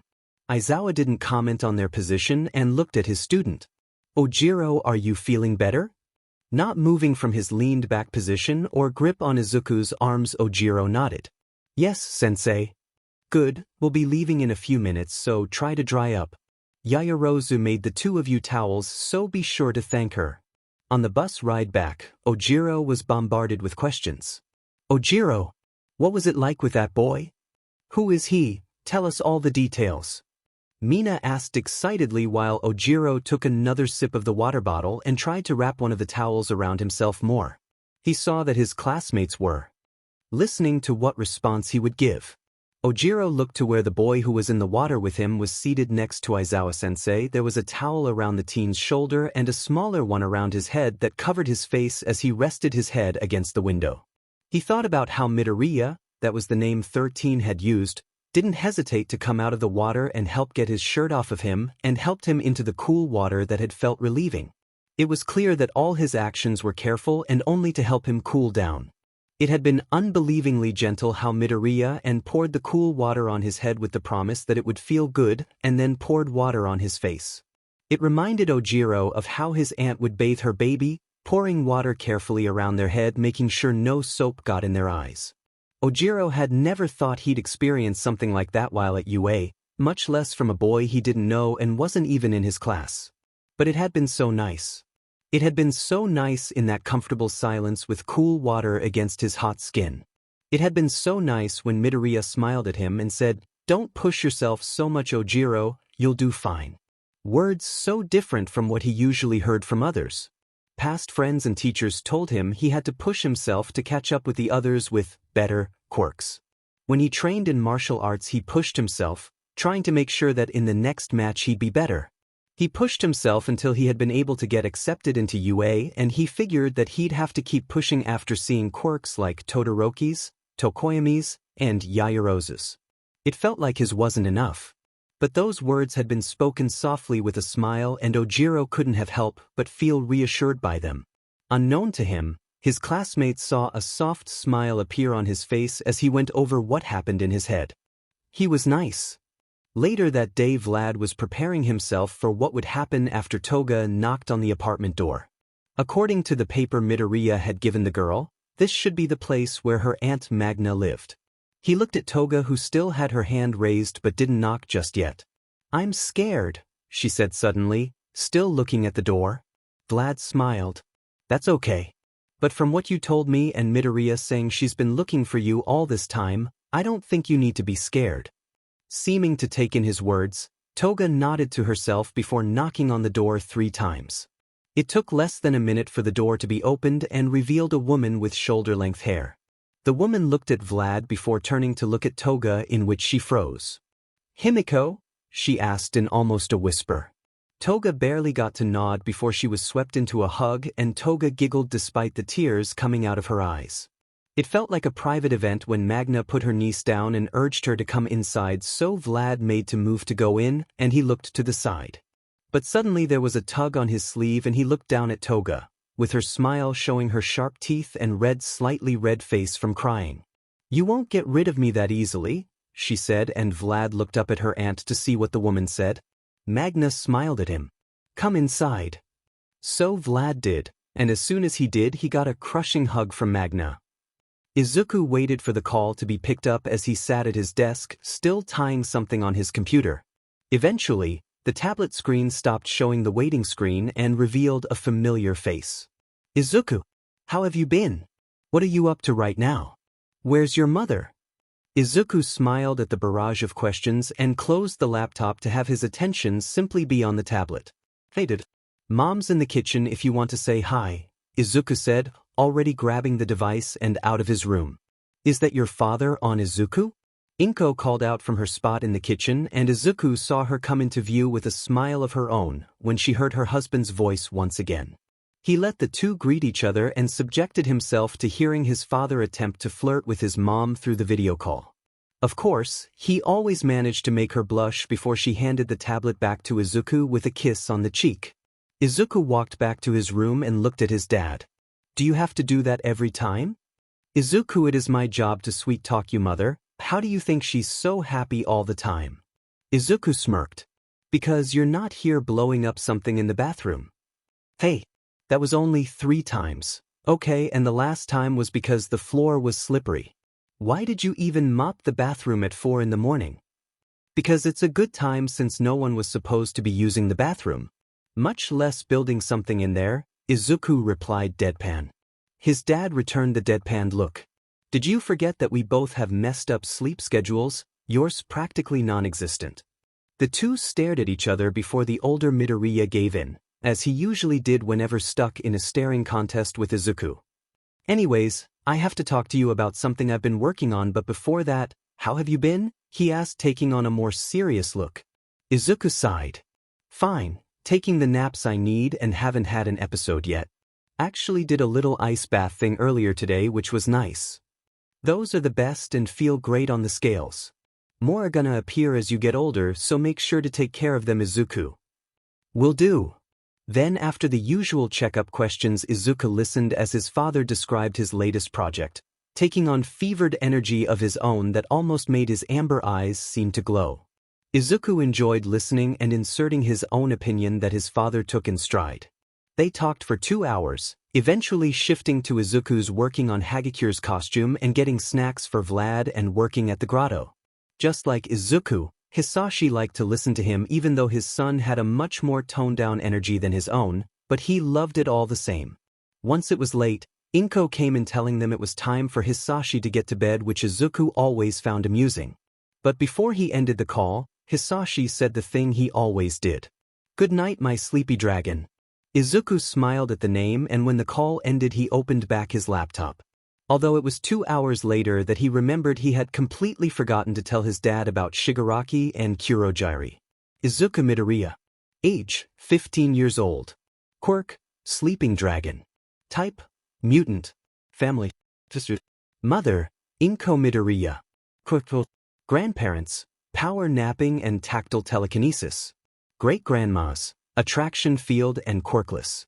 Great-grandpas, hypnokinesis and thermal manipulation. Father, Hisashi Midoriya. Quirk, dragon breath. Grandparents, cooling breath and pyrokinesis. Great-grandmas, desert night lizard and spark. Great-grandpas, quirkless and quirkless. Overview of Quirk. User has reptilian features which consist of sharp nails, teeth, scales, and reflective membranes in the eye. Increased agility, flexibility, and strength. Claws and fangs provide use for offense and defense. Scales are durable and provide protection on parts covered. The reflective membrane allows for better vision at night and in low light. Due to dragon breath from the father, user has a high body temperature which makes them unable to have a regular sleep schedule and cannot access REM. However, due to history of power napping in the maternal side and a previous nocturnal quirk on the paternal side, the user is able to have short bouts of rest and function normally. This is done through naps of approximately 5 to 10-minute intervals. This provides mental rest and prevent overheating. Unable to have regular sleep schedule due to high body temp. The appearance of exhaustion is unlikely to go away regardless of energy level. Overheating is a risk and naps, ice baths, rest are necessary to prevent and treat them. During episodes, overheating, the user will experience fever-like symptoms, a PRD of being mute, and behavior. However, there is already a treatment plan in place for episodes. Early in the morning, as Izuku was preparing breakfast for his mom to eat when she woke up later, he received an email from Nedzu. It was about how the teachers would be telling the students about the sports festival. About 20 minutes later, his mom's meal was ready to be heated up later and he left her a note saying he was going to get a head start on things at UA. Then he was off. Unsurprisingly, Nedzu had a cup of tea waiting for Midoriya when he got to his office. The principal was sipping his own cup when Midoriya settled himself on the couch and grabbed the cup on the table. "Good morning, Midoriya," Nedzu said warmly, finding it amusing how the teen looked like he was asleep despite drinking the tea. He found himself enjoying the early morning tea drinking sessions he would occasionally get with Midoriya. The boy was not at all bothered to come to campus before some of the teachers, and Nedzu was never one to deny the company of someone when it came to drinking tea, especially with an individual as interesting as Midoriya. After finally setting the cup down, Midoriya looked up. "Morning. I got your email about the announcement. Anything you're excited about for this year?" Nedzu let himself show his fangs when he smiled at the question. Yes, he'd never pass up an opportunity to have some tea with Midoriya, a boy who wasn't afraid to smile back at him, showing sharp teeth in return. For the next hour, Midoriya listened to Nedzu speak about past sports festivals and how things would be different this year considering security but also certain individuals who would have a lot of attention focused on them. Midoriya chuckled at Nedzu's story about a third year who in the past had a difficult time keeping a hold of his pants. He also added some commentary about looking forward to seeing if there were some additional heroes he could possibly get an autograph from. "By the way, can I have your autograph? I realized I hadn't really asked any of the faculty for them a few hours ago," Midoriya said, suddenly sliding a leather-bound notebook across the table. The tea that fell out of Nedzu's cup, fortunately, missed splashing onto the pages of the notebook as the principal laughed. After getting the principal's autograph along with his current favorite brand of tea, Izuku went off to see how Kurogyri and Dusty were faring. Kurogyri looked comfortable in the turtleneck sweater when he opened the door. "Hello, Midoriya, what are you doing here so early?" he asked, and Midoriya could note that sounded like concern. Izuku looked up at the taller man. "To check up on you. How's Dusty?" Kurogyri moved out of the doorway to let Izuku in. "There have been no changes, but I was told that a specialist would be coming in later today." "That's good," Izuku said, walking near the bed where Dusty was. He took in how Dusty didn't look in pain and seemed to be sleeping well, but then he turned around to look at Kurogyri. "But how are you doing?" "I'm doing fine. Your principal had been very welcoming considering the circumstances." Izuku gave him a small smile and nod at the response. "Would you mind if I visited again later?" "Not at all," Kurogyri said, but paused when he saw that Izuku had climbed onto the foot of the bed, but then he kept speaking. "Would you be willing to share your music again?" he asked. Izuku, who had gracefully gotten on the bed and was standing at the end of it looking up at the ceiling, looked back at Kurogyri. "It would be my honor." At that, there was no more to say, and Kurogyri quietly watched a vent open on the ceiling and Izuku jumped up to grab the edge. He pulled himself into it without making much noise. Once inside, Izuku peeked his head out of the vent. "I'll see you later, Kurogyri." "Goodbye, Midoriya." Kurogyri got a kind small smile in return before the boy's freckled face disappeared from view and the cover slid back into place. And when Kurogyri returned to his seat where he had been reading before, he looked at the sleeping form of his charge. "Tamura, I think you would be very intrigued by Midoriya if you aren't already." There was no sighting of Midoriya until later when classes were returning from an assembly notifying students of the upcoming sports festival, rules for use of training grounds, resources, and being told good luck. Class 1A in particular were the ones to see the signature head of green hair that seemed messier than usual. They paused at the sight of Midoriya sitting on Bakugu's desk while Bakugu kept on walking until he stood right in front of Midoriya. "What do you think you're doing here, nerd?" They watched as Midoriya seemed to stare at Bakugu with a relaxed small smile, his legs still swinging as they hung off the desk. Bakugu huffed and poked Midoriya in the shoulder 2 times. The second time, even though light, seemed to be enough to make Midoriya let himself fall back. But he didn't fall off the desk. Instead, Midoriya laid on the desk while his legs still were swinging. So, in an oddly silent room, Midoriya remained calmly draped over Bakugu's desk. And then an arm popped up. In his hand, there was a folded-up piece of paper. The others watched as that hand tapped the piece of paper against Bakugu's face a few times before he finally took it. When Bakugu opened the note and quickly read it, he huffed in amusement before starting to push Midoriya slowly off the desk while Midoriya let him. There was no need to worry about falling as Midoriya easily landed on his feet and stood up and started walking backward away from the desk, still looking at Bakugu who had taken his seat. Bakugu glared as Midoriya walked out of the classroom backward while wiggling his fingers goodbye at him.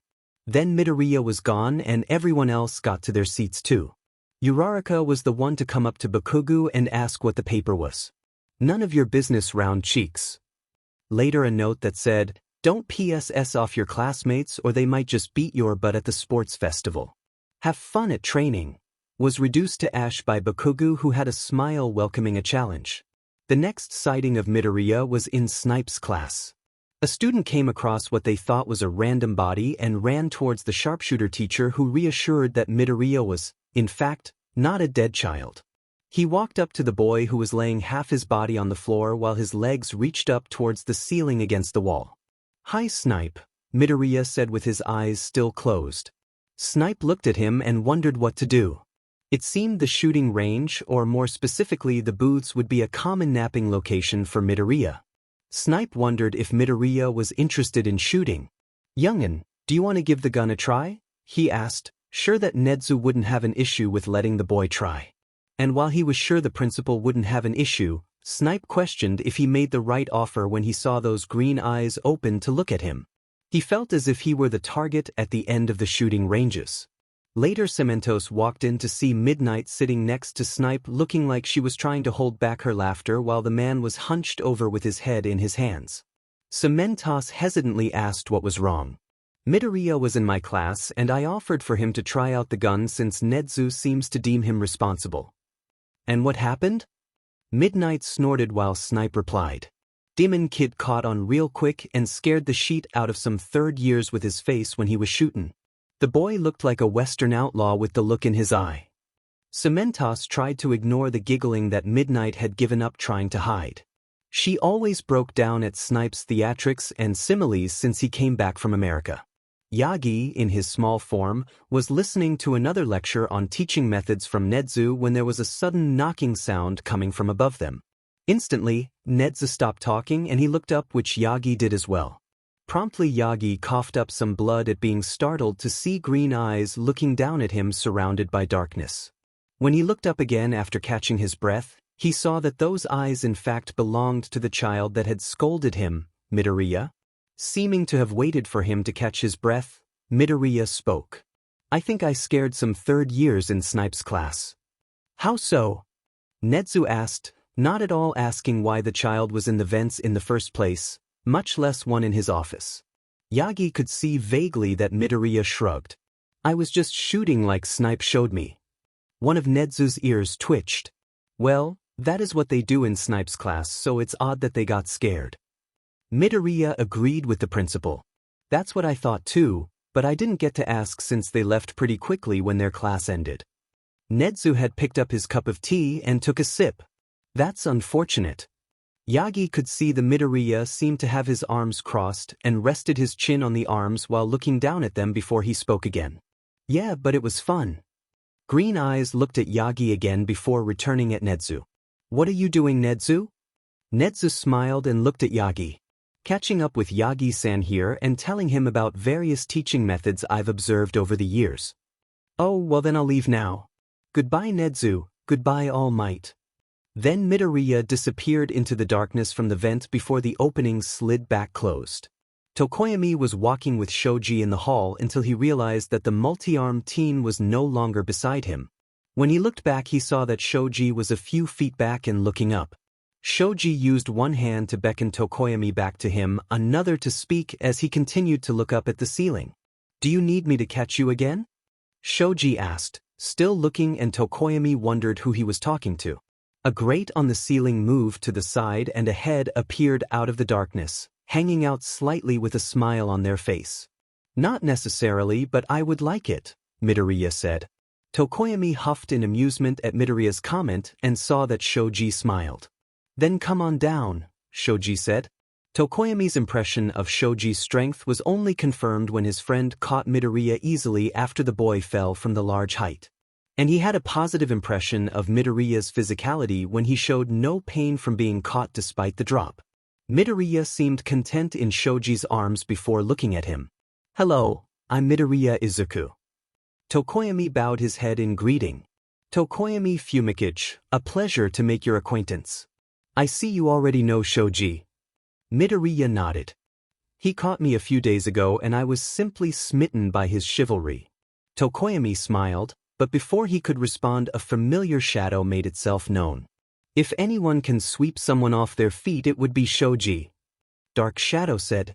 A glint of gold was seen in Midoriya's eyes when he leaned forward, still in Shoji's arms, to get a closer look at Dark Shadow, who did the same. You're Dark Shadow, I presume. Dark Shadow's eyes made it clear they were pleased with the recognition. The one and only, I heard you like dark places. Midoriya leaned back in Shoji's arms, making himself more comfortable. Yeah, they're good places to take a nap and also just to relax. Have any recommendations? The four of them continued to walk down the hallway, although two weren't technically walking at all, for a bit while talking. A good portion consisted of Dark Shadow and Midoriya listing pros and cons of odd spots like cabinets, closets, the shade of trees, and even under beds. Though the two of them agreed that Shoji's arms didn't really have any cons. As much as I am glad you two like my many arms, Shoji said with a slight blush. He looked down at the person he was carrying. Do you have somewhere to be, Midoriya? Yeah, I made plans to go see Dusty again.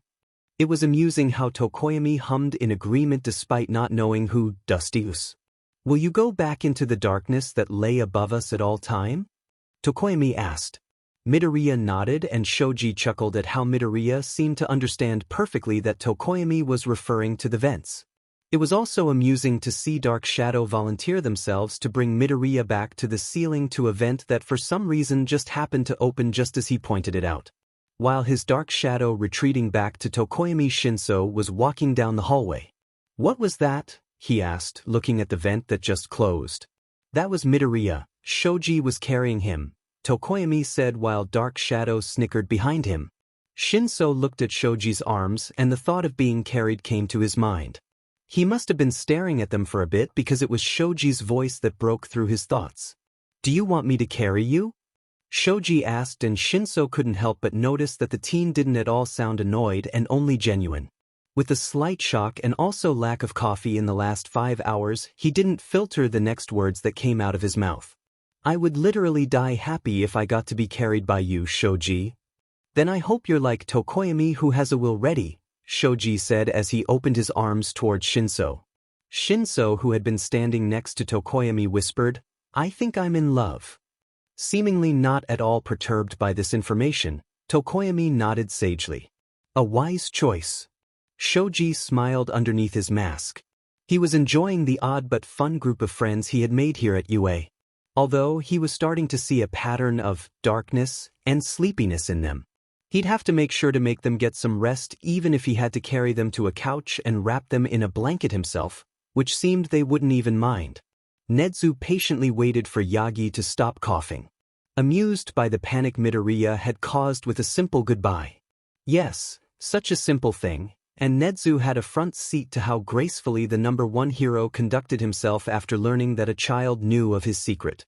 Nedzu, how does he know? Yagi said in an almost whisper, only just wiping the blood away with wide eyes. Nedzu took another sip of his tea. I can surmise that he simply came to the conclusion himself. It wouldn't have been too difficult considering his intellect. He calmly responded, although it didn't seem to calm Yagi at all. Yagi leaned forward. But it's a secret that needs to be kept. Surely you are concerned that a child knows it. Yagi would have been correct if that child had been anyone else other than Midoriya. The boy was not any ordinary teenager. That boy had high connections and years of education under his belt after using up the number of hours others used to sleep. There was a certain maturity or attitude gained from something like that. Something that set him apart from the others. Which was why Nedzu replied, "Oh no, not at all." Once again he was amused by the confusion that appeared on All Might's face. Why not? At this Nedzu could help but smile in the way he so often did in the company of Midoriya. Well, he's smart enough to keep to a secret. The face All Might made in response made Nedzu spill some tea as he took another sip. When Midoriya arrived at the room where Dusty and Kurogiri were in, he simply popped his head in, letting it hang upside down. "The specialist is not here yet, Midoriya," Kurogiri said without looking up from the book he was reading. "Oh, that's fine. I can play some music while we wait," Midoriya offered. "That would be nice." At Kurogiri's response, Midoriya let himself fall out of the vent, easily landing on his feet. He made his way to one of the other seats, took out his laptop, from where no one could say, and pressed play. Music filled the room as Midoriya got to work on some documents while Kurogiri kept reading. It was about 30 minutes later that there was a knock on the door and Kurogiri said to come in. Midoriya paused his music but kept working, although his focus was more on the specialist. He listened as they introduced themselves and then checked over the comatose patient. It was fairly quick. In the end, the specialist didn't reveal much, probably because the principal wasn't there. Kurogiri and Midoriya were aware of this but not bothered. He seems to be doing all right, the rest is good for his mind and also protecting him, so it's best to keep him in it for now. I'll be coming by tomorrow to go more in-depth about what I can do and what steps are going to be taken. Kurogiri simply nodded at the specialist, who took that as their cue to leave. When the door closed, Midoriya turned to Kurogiri and asked, "Press play," to see if the man wanted him to play the music he had paused. At Midoriya's voice breaking the silence, Kurogiri let out a deep sigh. It didn't take a genius to know the man was stressed about his charge. But Midoriya could see some tension. How there was tension in Mist he didn't know. Leave the caretaker as he responded with, "Press play." With a click of a button, music filled the room once more. Later that night, Izuku found himself talking to his dad again, this time remembering to tell him about Dusty and Kurogiri. He told the story, not embellishing it like he usually heard his dad or Katsuki do. The whole time his dad was quiet, but then he finished speaking and he waited for the man's response. Hisashi looked at his son in disbelief before curiosity took over. "Who are they? What are their quirks? Are they cool? Are they assholes or nice? Did they hurt you? Did you hurt them? What did you do? How did your teachers react?" Izuku was amused by his dad. The man always had questions, and even when he was little he didn't hold back with asking his son a ton of questions even when he couldn't answer all of them. Inko thought it was cute but reminded her husband that no, their son couldn't tell him the reasoning behind a policy, seeing as he was only 3 years old. But now at age 15, Izuku was able to dutifully answer his dad and say, "No, I did not hurt them. Why would I do that?" There was no concern for security. Breach though, as he told his dad about the school's response due to the secure line he and his dad created themselves. Izuku was also able to tell him about the condition of Dusty and Kurogiri. In typical Hisashi fashion, he paid close attention to what his son said. And similar to Izuku, he had been concerned about the villain's welfare. The two of them were talking about how despicable someone was to mess with a kid's mind when Inko walked in with a plate of fruits and a glass of water. Not bothering to interrupt her boy's late-night discussion, she simply set the plate and dish in front of Izuku while giving him a kiss on his head before leaving. 5 minutes later, Hisashi asked when the food appeared and then whined that he missed flirting with his wife. Popping a piece of strawberry in his mouth, Izuku said in a deadpan voice, "I can't believe you did that to Mom. Don't you love her? She deserves better. I'll send you the divorce papers. We'll be taking all your assets for the emotional damages. How are you, my kid? Izuku shrugged. I hang out with Kurogyari since he's alone. He likes my music, he said, completely changing the conversation. Obviously noticing this, Hisashi smiled before pausing, going over what his son just said about music. On the other side of the screen, Hisashi felt himself start to sweat. His kid's music taste was odd. Sometimes Izuku's music taste ventured into the weird side and low-key make Hisashi question his existence. Sometimes it made him feel like he has a swirling black hole full of stars in his gut. It was weird and worse than when he tried one of his coworkers' version of LSD. And that was when Izuku was only 10 years old, who knew was weird music he found within the last 5 years. More concern grew for Kurogyari. He sounds like a fun dude, Hisashi said. Either not noticing his dad's anxiety or ignoring it, Izuku moved on to the next topic discussion. And when a coworker yelled at his dad to go going, the two said goodbye. But Izuku didn't go to sleep. Instead, he continued to type up questions on a worksheet. It was about coming up with fake scenarios to put in a new simulator they created at a college. Izuku was working on his 5th scenario and had 5 more to go. Kurogyari sat tense in his seat while Midoriya sat beside him. The man listened and watched closely as the specialist checked over Tamura before speaking to Nedzu and Recovery Girl. Now there are 2 ways to go about removing the manipulations, the specialist said, making Kurogyari lean forward in his seat while Midoriya kept his eyes closed as he was leaning back. This is due to the effect that it could have on the person who placed them, and if Shigaraki had been conscious it would affect him too, but with how he's unconscious and essentially willing due to how he accepted being in your company, it won't hurt him. One route will not cause the perpetrator any pain, but it's slow and would take about 2 weeks with the sessions spaced out.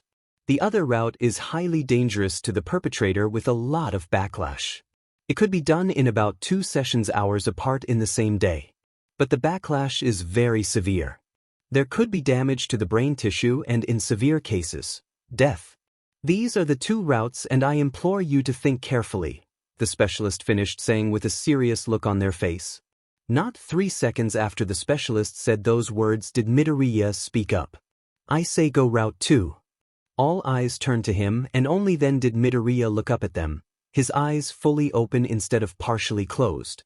It was unnerving, but it also showed how serious the boy was. And when the teen began to speak, Kurogyari saw that everyone listened and so did he. The person who did this had no issues with locking away who Kurogyari was inside and no issues with manipulating and harming a kid. Building a relationship on lies and pain. Controlling how he could think and what he could do without feeling pain. Dusty was in so much pain that day outside of the closet before he fell unconscious, and it isn't fair to him to still be unconscious when he should be enjoying his time out of that man's control. So go route 2. Get it done and free him from those manipulations, and whatever damage is done is sure to damage the amount of power that man holds. It'd be good to throw him off and give authorities and heroes a chance to get him, the boy finished saying. The whole time Kurogyari did not hear hesitance or a lack of confidence in Midoriya's words.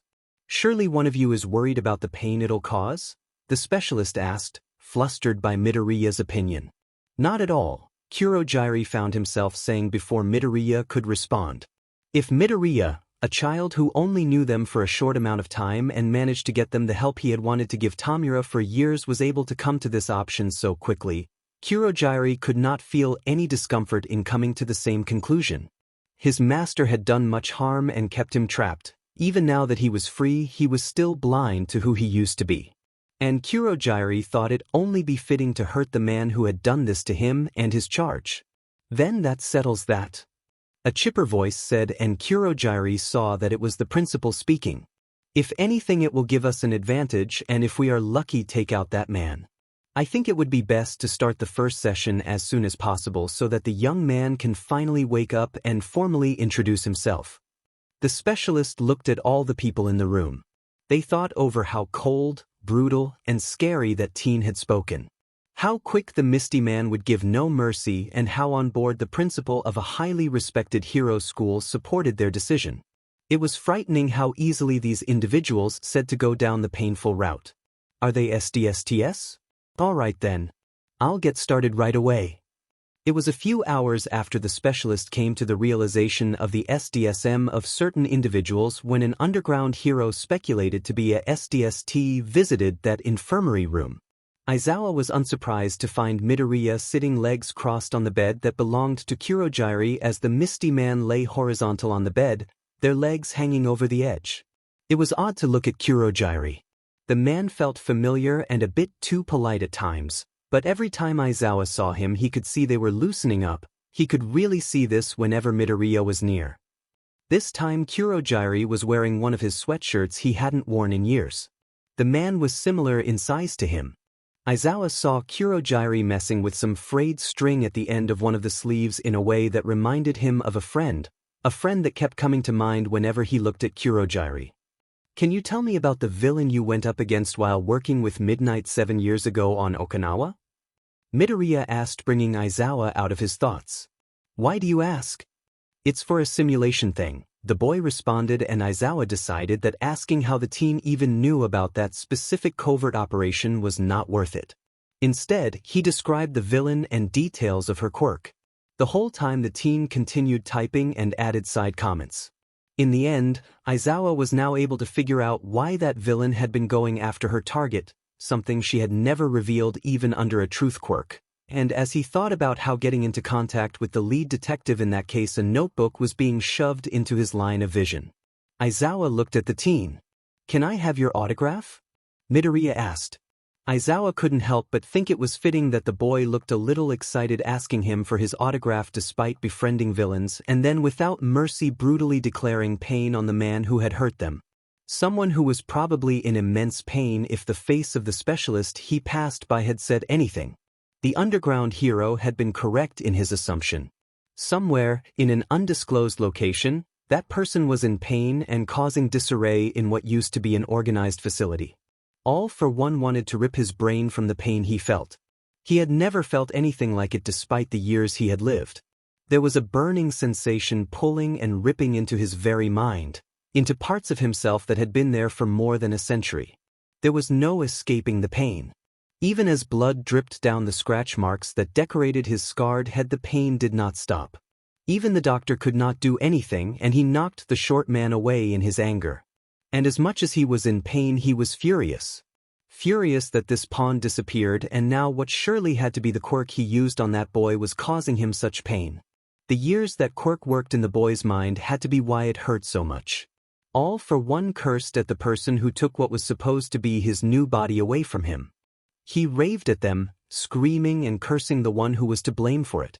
And when that med doctor suggested drags, in blind rage AFO hit him again. Eventually, after what felt like days, all for one collapsed and went unconscious. The doctor who held a cloth to a cut on his head let out a sigh of relief that the scarred man did not heavily damage his projects and could not hit him again. The first feeling Tamura had was feeling lost. It wasn't unfamiliar. He had been feeling lost since he was little, wandering the streets waiting for someone to help him, for anybody to help him. When a man in a suit had spoken to him, he thought he had been found. He hadn't. Instead, that feeling of being lost was buried underneath anger, sadness, and the feeling that he had lost utter control of himself. Now there was only the feeling of being lost, except for the first time, it wasn't as bad anymore. When Tamura wondered why that was, he slowly began to remember what happened. He remembered Sensei speaking to him, placing a hand on his shoulder as more ants crawled along his skin and words were whispered into his ear. He remembered the pain. He remembered UA and a dark closet before things changed. Suddenly he remembered comfort, a sensation at his fingertips, and a warm embrace. He remembered careful hands, reassuring voices, and then peace. He wondered how he could remember things he never experienced. But as the fog on his mind lifted, Tamura remembered he did experience it. He had met someone in that closet. He remembered how they didn't scream, run away, or hurt him. Instead, they had sat down next to him and promised to help. He had felt the sensation of the itch being pulled away as if a soothing balm had been placed on it. He had felt relief. Tamura had felt as if someone had finally found him. So when he finally managed to open his eyes, which felt heavy, he didn't panic. Tamura didn't panic at the unfamiliar sheets tucked around him or the ceiling he had never seen before. He didn't panic at seeing just a little bit of light coming through blinds on a window, light that never made its way into his room at the bar. It was calm, quiet. There was a silence that didn't threaten to choke him, that would cause him to bring his nails to his neck once again. It was nice. Tamura let himself just lay there for a bit, breathing slowly, enjoying the sensation of a clear mind. Enjoying the feeling of being found before he finally made a move to sit up. His limbs and eyes felt heavy, but it was as if he was waking up from a deep, deep sleep. He was slouched as he rubbed his eyes, but when he let his eyes open again he paused. At the foot of his bed was an odd sight that had him leaning forward to get a better look. When Tamura what it was, he couldn't help but be amused. It was the boy from the closet. But instead of curled up on a shelf like the first time they met, which he still didn't fully understand, they were curled up at the foot of his bed like a cat. There was really no other way to describe it. He stared for a few moments, wondering why the teen was on his bed when suddenly silent anymore. "It's nice to see you awake, Tamura," a voice softly said, and Tamura turned to see Kurojairi looking at him. The man was seated in a chair to the side. Most surprisingly was that the ma was in a sweater instead of his usual formal clothing. "Kurojairi?" Tamura asked before coughing at the dryness in his throat. Kurojairi handed him a glass of water, and as he drank he took in more details of the man that he had known since he was little. Details like how they were wearing metal bracelets and his mist didn't seem as active as it usually did. Details like how calm the man looked. "Where are we?" "At you," Kurojairi said, taking the now empty glass and setting it on the bedside table. "You collapsed due to a mental quirk and the staff here took you under their care. Do you remember the help Midoriya?" He gestured to the teen on his bed, offered. Tamura nodded. "Well, both of us accepted it. Except when you walked out of the closet and saw the other heroes there, the mental quirk that had been used on you caused you great pain which made you collapse. Midoriya managed to catch you before you fell to the floor though." There was a moment of silence before Kurojairi continued. "Tamura, I'm sorry to say that we have been greatly manipulated, and not by the heroes or Midoriya." Tamura saw how Kurojairi suddenly looked very tired. He thought about the other times he saw Kurojairi look like that. "It was Sensei, wasn't it?" Kurojairi nodded. "How long?" "Since I was created," Kurojairi said. "And since he found you as a child." The words felt uncomfortably loud in the room, especially the silence that followed them. As the silence grew, so did the anger that had been laying wait in Tamura's mind. Anger at his father for the pain they caused, the fear. Anger at how his other family member couldn't save him. Anger at himself for what he did. Anger at everyone who looked away from a distraught little boy wandering the streets. Anger at himself for feeling hope when Sensei found him. Anger at Sensei for making him only more lost. It erased the heaviness in his limbs. He didn't feel the urge to scratch as he usually did when he was angry. He felt the urge to scream, to punch and kick. Tamura wanted to destroy the silence around him. He wanted to yell at the way Kurojairi looked so defeated. He didn't understand why Sensei did this to him. He didn't understand why it all happened.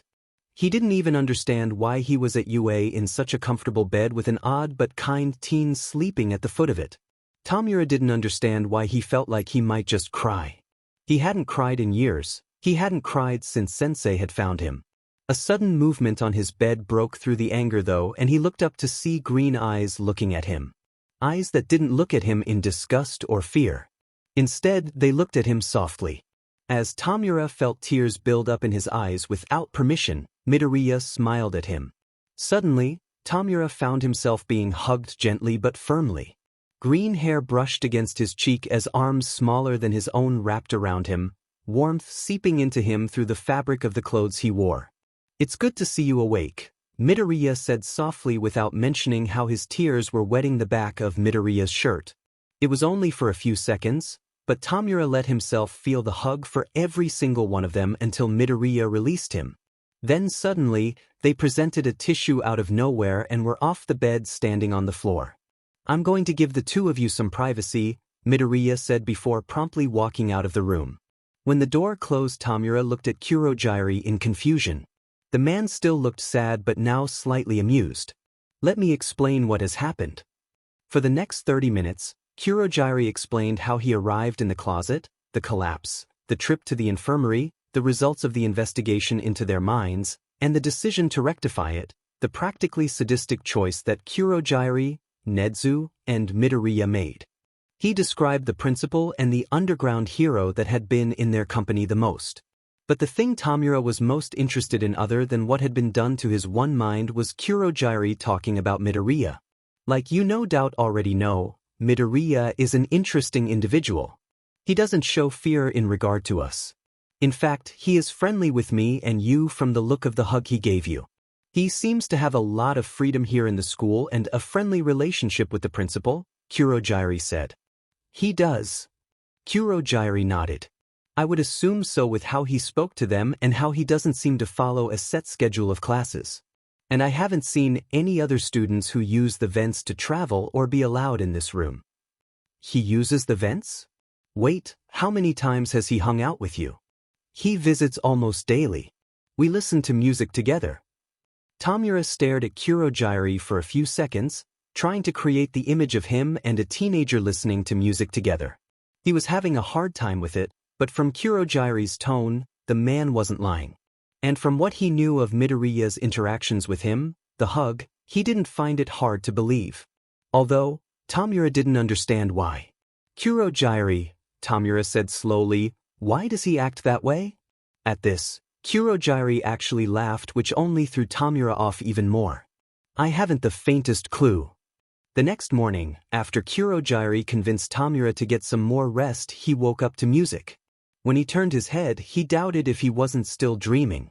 Because never had he seen Kurogiri in a hot pink hoodie letting his legs hang off the side of a bed while a boy in a blue hoodie lay beside him with a phone on his stomach playing music.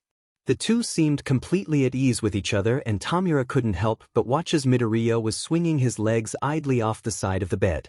What are you guys doing? Tamura couldn't help but ask. Chillin', to music. Got any requests? Midoriya responded without even getting up or being surprised that Tamura was awake. At the sound of Tamura's voice, Kurogiri sat up and checked up on him. Apparently, the man had been holding back on being a caretaker all these years due to Sensei's order because never had Tamura felt more like a child as Kurogiri fretted over him at that moment. He saw that Midoriya was simply watching and it was only after a minute that Midoriya got off the other bed and went to get a nurse. As if to give Kurogiri more time to fret over him before it was done by a professional. Which the nurse did, much to his displeasure. After almost being force-fed some kind of protein jelly thing, the nurse finally left him alone. All these interactions were almost giving Tamura whiplash. He fiddles with the newer medical tape he presumed Midoriya had reapplied on his fingers sometimes during his coma. Later Kurogiri would tell him that it was indeed Midoriya who had done it. He didn't need tape though with the quirk suppressant bracelets he had on. After a few minutes, Midoriya seemed to sigh and stood up. Alright, get up. We're gonna stretch. What? Stretch, Dusty, Midoriya almost said sternly. You haven't moved a lot and this is gonna make you feel better. Also, Kurogiri is anxious too, so both of you stretch. Tamura saw how Kurogiri stiffened at being called out before sighing in defeat, just more of the man's personality that was peeking out the longer he stayed he was away from Sensei. Following Kurogiri, Tamura let himself slip out of bed, wincing at the coldness of the floor on his bare feet. Seemingly pleased, Midoriya smiled. For the next 15 minutes, Midoriya led them through stretches, even ones on the surprisingly clean floor. Tamura grudgingly admitted he was feeling better for it when Kurogiri asked him. So silently, he followed Midoriya's examples except when the teen was doing what was called the butterfly pose and was able to lean forward until their chest was touching the floor. Midoriya, Tamura said after failing to even make both of his legs touch the floor in that position, I can't do that. Just know how are you even doing that right now? When Midoriya laughed, Tamura could have sworn he saw a glint of gold in their eyes for a moment. Nedzu smiled when he heard the telltale knock above him and the sound of the vent opening. Good morning, Midoriya, how is Shigaraki today? He asked, knowing that usually, the teen visited the two ex-villains in the morning even before Shigaraki woke up 2 days ago. But he did complain about being stuck in the room, Midoriya said. Don't worry. We have figured out where they can stay. It'll be on campus but a decent distance away from students so the authorities won't be worried. I'm sure you will figure out a way to continue your visits, Nedzu said. It was funny how much mothering a teen could do towards two grown adults. That sounds good. At Midoriya's response, Nedzu looked up and saw the boy was letting his head hang down from the ceiling. Have you finished the assignment I gave you? Nedzu asked. It's in the drawer to your right. Nedzu smiled as he opened the drawer and found a packet stapled neatly together. What about the simulation worksheets you've been working on? Almost done with those. I'm doing extra ones seeing as it's better to have a large database of scenarios to fall back on instead of repeating one too much. Have you thought about a program to take aspects from separate scenarios to create a new one? Midoriya sighed. The program leader already thought of that and said I needed to focus on the worksheet they gave me. They also talked to my professor too, who told me to stop taking on so many things or they would make phone call to my mom, especially if I tried to work on that program or other big projects. Nedzu paused at the mention of Midoriya's mother. He thought it was amusing that the teen loved projects so much, but would follow his professor's instruction to not work on the program at the threat of a phone call to his mother. Humans were interesting. Speaking of your mother, how is the grotto? As usual, Nedzu got a few minutes worth of a response to the topic of the boy's mother and her business. Nedzu listened as the teen spoke about their mother's plans and how he wanted more workers for their mom as he worked on certain documents and sipped tea. Later that day, Nedzu got to enjoy the company of Kurogiri. The two of them would occasionally have meetings such as this. Ones where Nedzu was able to take out his good tea that he would never take the risk of Yagi coughing up. After taking a few sips, Nedzu asked, now that Shigaraki is awake, how would you feel about sabotaging the men who did this to you both? He watched as Kurogiri let themselves enjoy the taste of the tea before speaking. It would be my pleasure. An hour later, Nedzu had a plan in mind with the information Kurogiri was more than happy to share and willingly use his quirk for. If all things went accordingly, Kurogiri would be able to enact some revenge on the doctor that no doubt experimented on him and also prevent any more Nomu creatures from being created. I have to ask Nedzu, will Midoriya be involved in this? I think he would be delighted to cause trouble for the doctor, the man said, clearly thinking back to Midoriya's ruthlessness from before. Nedzu laughed. Unfortunately, he will not. If he was, I would have to call his mother. Although, I do doubt that he will manage to stay completely uninvolved. Sometimes he just seems to step into these types of situations while looking for a place to take a nap. In the days before the festival, UA was full of activity. The hero classes trained and hounded their teachers for extra practice and answers to questions. Students drifted around the entrance of the teacher lounge until a pair of red eyes glared at them from a dark corner, which sent them scurrying and speaking of a cryptid in the school. The rumors grew with reports of whispers from the vents. Recovery Girl was hounded for energy gummies and bruise creams for support students who were less than aware of their surroundings. Power Loader specifically asked for burn cream because Hatsum had exploded something 6 times in a row despite her smoldering clothes. A certain warp user took pleasure in screwing over a short creepy doctor with the help of a polite Nedzu. Kurogiri and his charge also got settled into their new living situation on campus. It was also where employees had the option to stay as well. Nedzu did always like to take out 2 birds with 1 stone. Tamura had been pleased by the natural light in his room and Kurogiri was pleased by the tea set waiting for him in the kitchen along with a box of tea leaves. The next morning though, he found next to the tea leaves a box of a coffee blend labeled from a place called the Grotto. In the next cabinet over, he found the person who put it there. A few other people encountered Midoriya in his spots as well. Some were too busy or nervous about the upcoming activities to even notice. In Midnight's art class, a student felt jealous about the realistic sculpture that someone created. In Power Loader's class, students avoided him, thinking it was a robot that Hatsum made. A second-year hero class thought it was a dummy in their training grounds. The teachers were too busy to correct them. Though, on the day of the festival, there was no sign of a green-haired dummy sculpture robot anywhere in the school. Class 1B was full of energy. They were excited and at the same time apprehensive about how they would perform and whose eyes they might catch for internships. They were getting ready in the locker rooms they were led to, and Rin had opened his locker to put his jacket away. After taking it off, he used his quirk, letting the scales appear on his arms, on and off, just to check that all was as it should be. It was a normal routine every time before training, and while the others might have commented on it in the past, the voice that said, "Oh, nice scales," was one completely unfamiliar and closer than usual. Rin paused and looked towards his open locker, only to see two eyes that seemed to be glowing in his locker.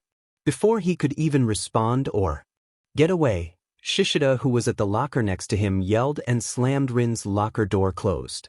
At the commotion, everyone froze and looked toward the two 1B students. Then there was a knock. A knock from inside Rin's locker.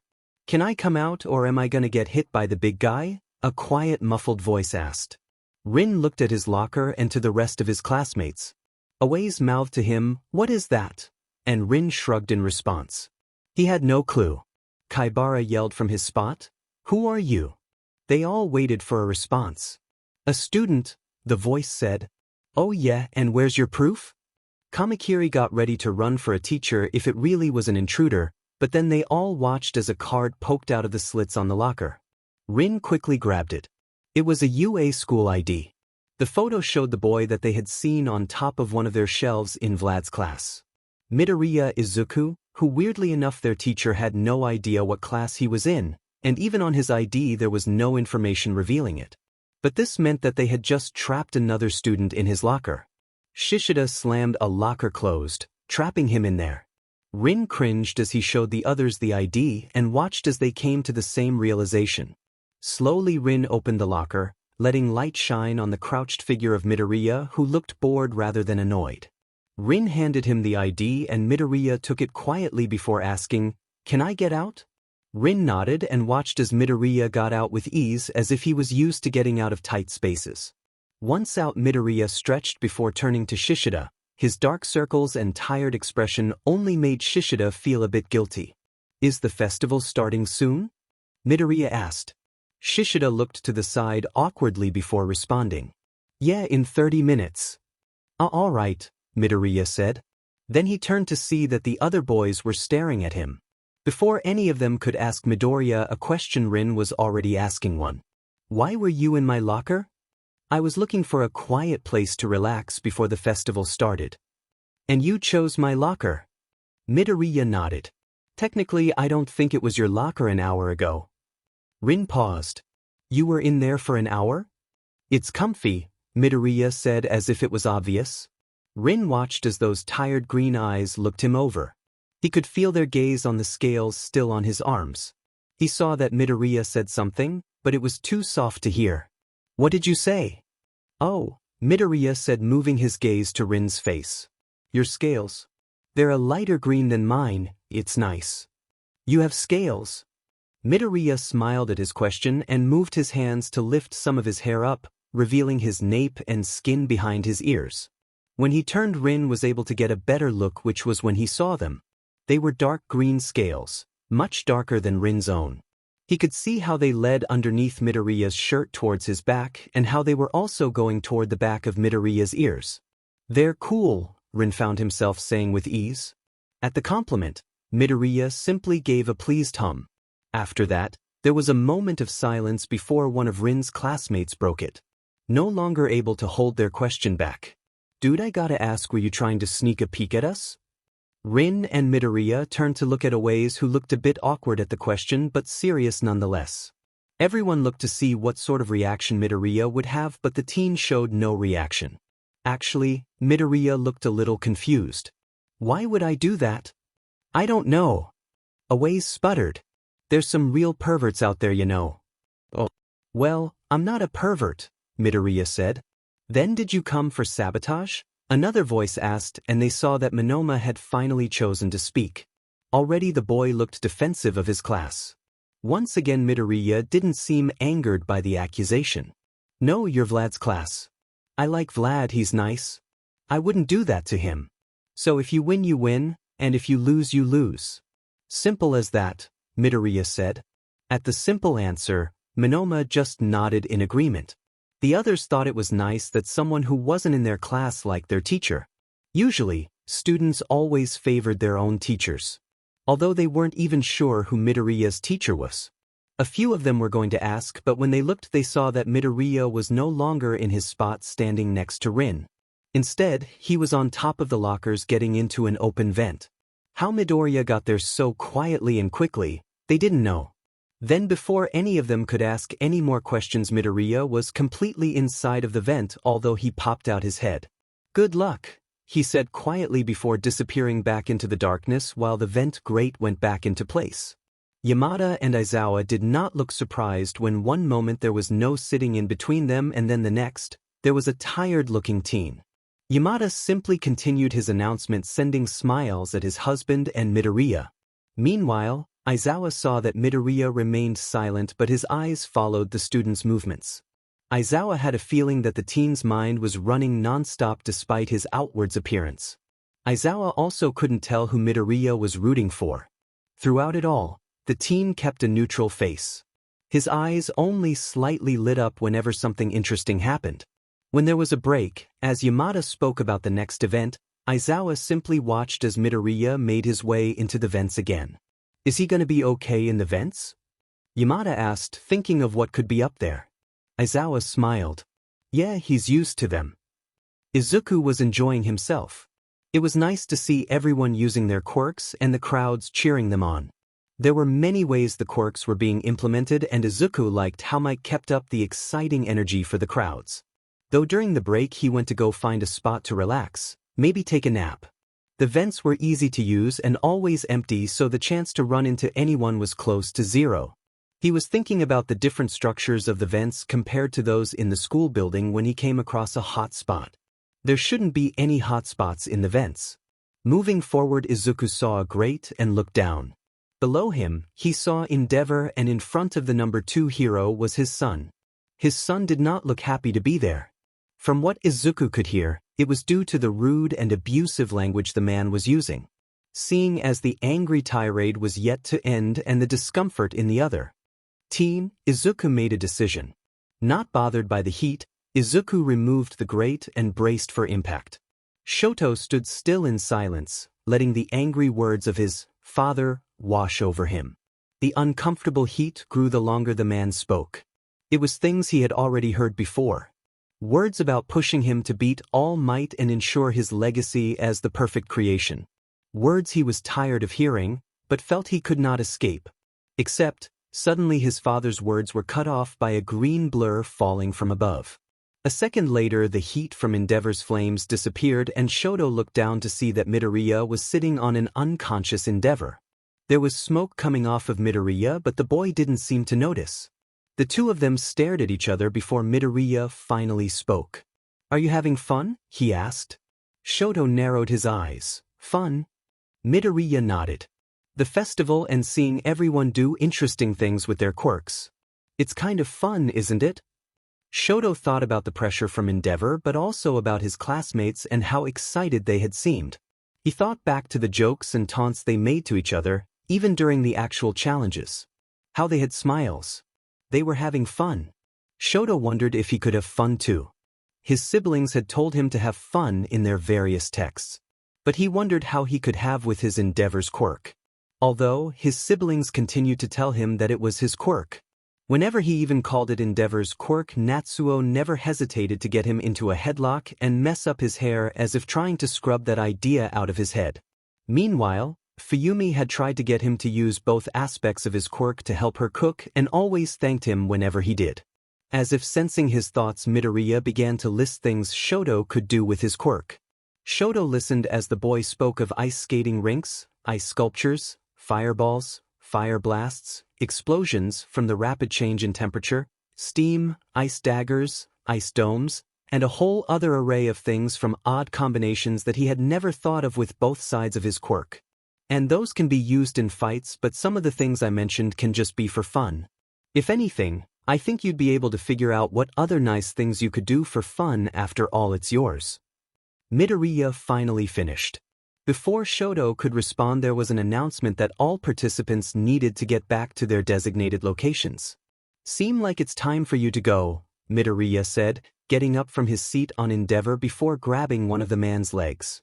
I'm going to deal with this, but you go have some fun. Then the teen began walking and dragging Endeavor in the opposite direction of where Shoto needed to go. As he watched Midoriya go, Shoto thought it was funny how Midoriya was similar to his siblings. He must be a good brother to Shinso. While Shoto headed back to his class's section, there were heroes and workers doing their rounds to make sure everything was as it should be. One of the new workers that were on their own for the first time was now regretting telling their supervisor that they were fine to go on their own. This was because currently they were in a hallway that had some broken lights and a few that were flickering. And towards the end of the hallway, there was a figure dragging something big. With shaky hands, they took out their phone and started to record the figure. The video ended when the small figure turned and two green glowing eyes could be seen. During the rest of the sports festival, the video would go viral on Twitter. And during his classmates' matches, Shoto would send it to his brother. Tuya, or Dabi as he was known to others, laughed when Shoto texted him what it actually was. Of course, he looked away from his phone when he heard a yell. Looking across the street, he saw a green-haired woman yelling at a man who was trying to take her purse. Seeing the woman's stature and the thief's growing anger, he ran over to them. Ingenium rushed to get to his destination after getting caught up in watching a live stream of the sports festival. He had stayed longer than he should have among a crowd watching one of his brother's matches. Although, he sent a message to say he would not be able to make it to his usual patrol route, already late as he was when he came across an odd commotion. It involved a woman with green hair being comforted by a scarred man as she cried while there was a man unconscious on the floor showing clear signs that he had been beaten with the purse the woman was clutching. Tamura was sleeping until he wasn't. He was still getting used to having a normal sleep schedule, but the creepy clacking he was hearing in the mostly dark room wasn't helping. He was reminded of the scary stories he used to read online at night when he was younger about people waking up in the middle of the night hearing what sounded like claws walking across their floor or someone tapping on their window. But considering that this wasn't a haunted house or much less one where someone snuck in, Tamura simply turned his head towards the sound. He froze when he caught the sight of a pale-looking face with wide, almost glowing eyes at the foot of his bed. Wait, I know that face. Midoriya? Those eyes that had been focused on the screen of a computer moved to look at him, and the glow he thought he saw disappeared. Yeah, Midoriya asked. What are you doing? Midoriya tilted his head at him. Writing up some packets for the students about the sports festival and what I saw. Tamura kept looking at him when Midoriya didn't say anything, and he looked at the clock by the bed which showed the time. At 4:23 a.m.? Oh, that's the time right now? Tamura sighed, seeing that the kid wouldn't explain. Why are you here though? Midoriya shrugged. It's nice and I wanted to make sure you're okay. At Midoriya's response, Tamura was reminded of just how he had ended up in this situation. All because a teen had asked him if he was okay while in a storage closet. Ever since then, Midoriya has been kind to him, almost motherly too in a way. Kurogiri had told him how Midoriya had checked up on him while he was in the coma and how angry Midoriya seemed for him after learning what had been done to him. Even though Tamura knew he didn't have the best appearance or personality, it didn't seem to drive Midoriya away. Instead, Midoriya hung out with him and Kurogiri. He treated them like friends. It was nice. Although it was odd. For Midoriya to just show up in the middle of the night, well, not that odd as showing up in their kitchen cabinets. Aren't you worried about Kurogiri? Tamura asked, considering he wasn't the only one who lived there.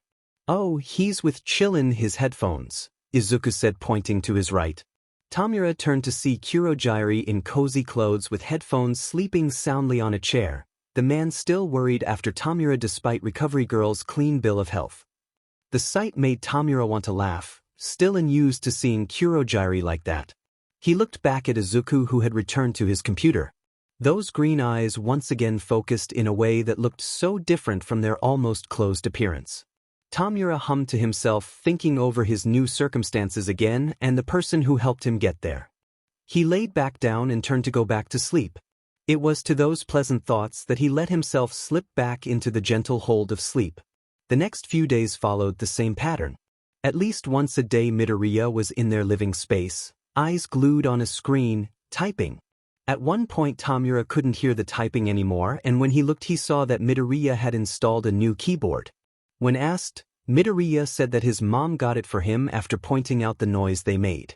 Tamura felt grateful for the kid's mom so he wouldn't be woken up by creepy clicking near the witching hour anymore.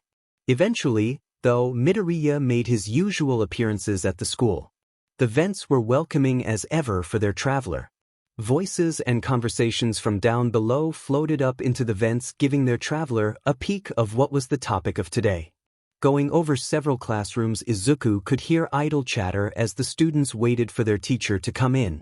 The majority of the words were in regard to possible internships and requests from heroes after the sports festival.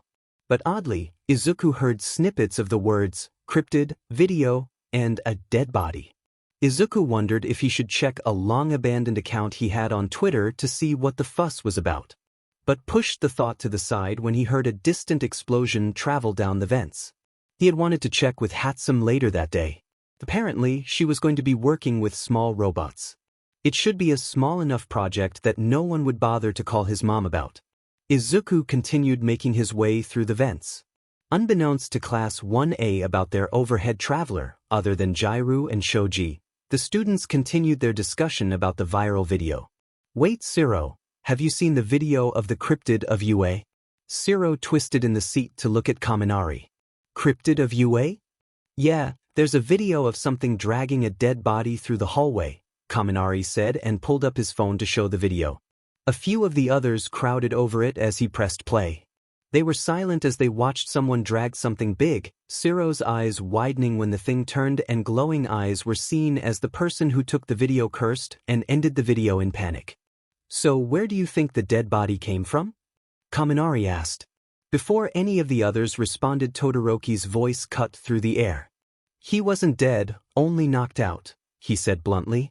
Several heads twisted to look at Todoroki, only making the boy raised an eyebrow. Before any of them could ask him to elaborate, Aizawa-sensei walked in and Kaminari groaned at the missed opportunity for answers. Their teacher, however, somehow under his usual blank face, looked pleased at the silence before discussing the plans for that day, but while he talked those who heard the Todoroki burned with questions. It wasn't until lunch that they finally had a chance to ask Todoroki about what he had said earlier.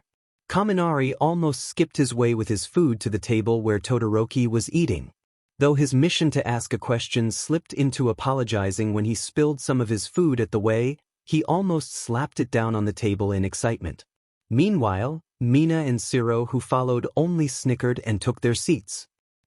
Sorry about that, dude, but anyways, how do you know it wasn't actually a dead body? Well, Todoroki said, seeing as I saw Midoriya only no dash. Though it was when he only began to say the name Midoriya before their group was interrupted by some students from 1B. Kaminari looked up to see Minoma along with a boy who wore a ponytail. He thought his name was Rin. Is he in your class? Minoma asked while Rin was beside him. Todoroki looked unbothered by the sudden question. No, he isn't. But he's visited a few times. How do you know him? Rin shuffled his feet and stepped closer to the others. He was in my locker at the sports festival. DMN, Mina said. He's practically everywhere. As I was saying, Todoroki continued. Endeavor was speaking to me until Midoriya fell on him from one of the vents and knocked him out. He then told me to go back to the festival activities while he took Endeavor to Recovery Girl. What do you mean took? Siro asked. He dragged him. Really? Yes, he grabbed his leg and simply pulled. What a guy, Mina said with a smile, leaning into Siro's side before he poked her in the ribs and made her squeal. He must be strong then, Minoma said. Kaminari nodded. Seems that way, along with Bats hit crazy for falling on top of the number 2 hero. Did he tell you anything else, Todoroki? They all turned to the boy who titled his head. His hand holding chopsticks that carried some cold soba paused in the air. He told me to have fun. He said nothing else before bringing the noodles to his mouth. Everyone had the same thought as Todoroki ate and gave no more answers. FING cryptids. Vlad was about to begin the next section of his lesson when something slipped out on the shelf and crouched silently. The hero only paused for a moment when he finally caught sight of Midoriya in the dark, The light was on just a minute ago, so Nedzu must have been being a little sheet. The boy was crouched, his eyes half-lidded as usual, and he held something in his hands. It reminded Vlad of the gargoyles he had seen throughout his trip in Europe 2 years ago. They were unmoving creatures, but their eyes seemed to follow you. Vlad was even sure that Midoriya had fangs like him, hidden with how his smiles were fairly small. It was different to Tog Himiko's, she insisted he call her, revealing smiles that she always showed him when he came to visit and happened to bring spicy blood snacks. When he finally made eye contact with Midoriya, he watched him as they climbed down the shelf. The teen's body moved like a liquid, smooth and quiet. Midoriya simply stared at him as he walked towards him, steps silent, startling a few of his students he walked by, before stopping right in front of him. Then Midoriya held something out to him with his hand. Almost as a reflex, Vlad took it and Midoriya looked him in the eyes for just a second more before nodding and then turning around to walk out of the room. It was only when Vlad no longer saw Midoriya's back that he finally looked down to see what it was that Midoriya had given him. It was a bag like last time.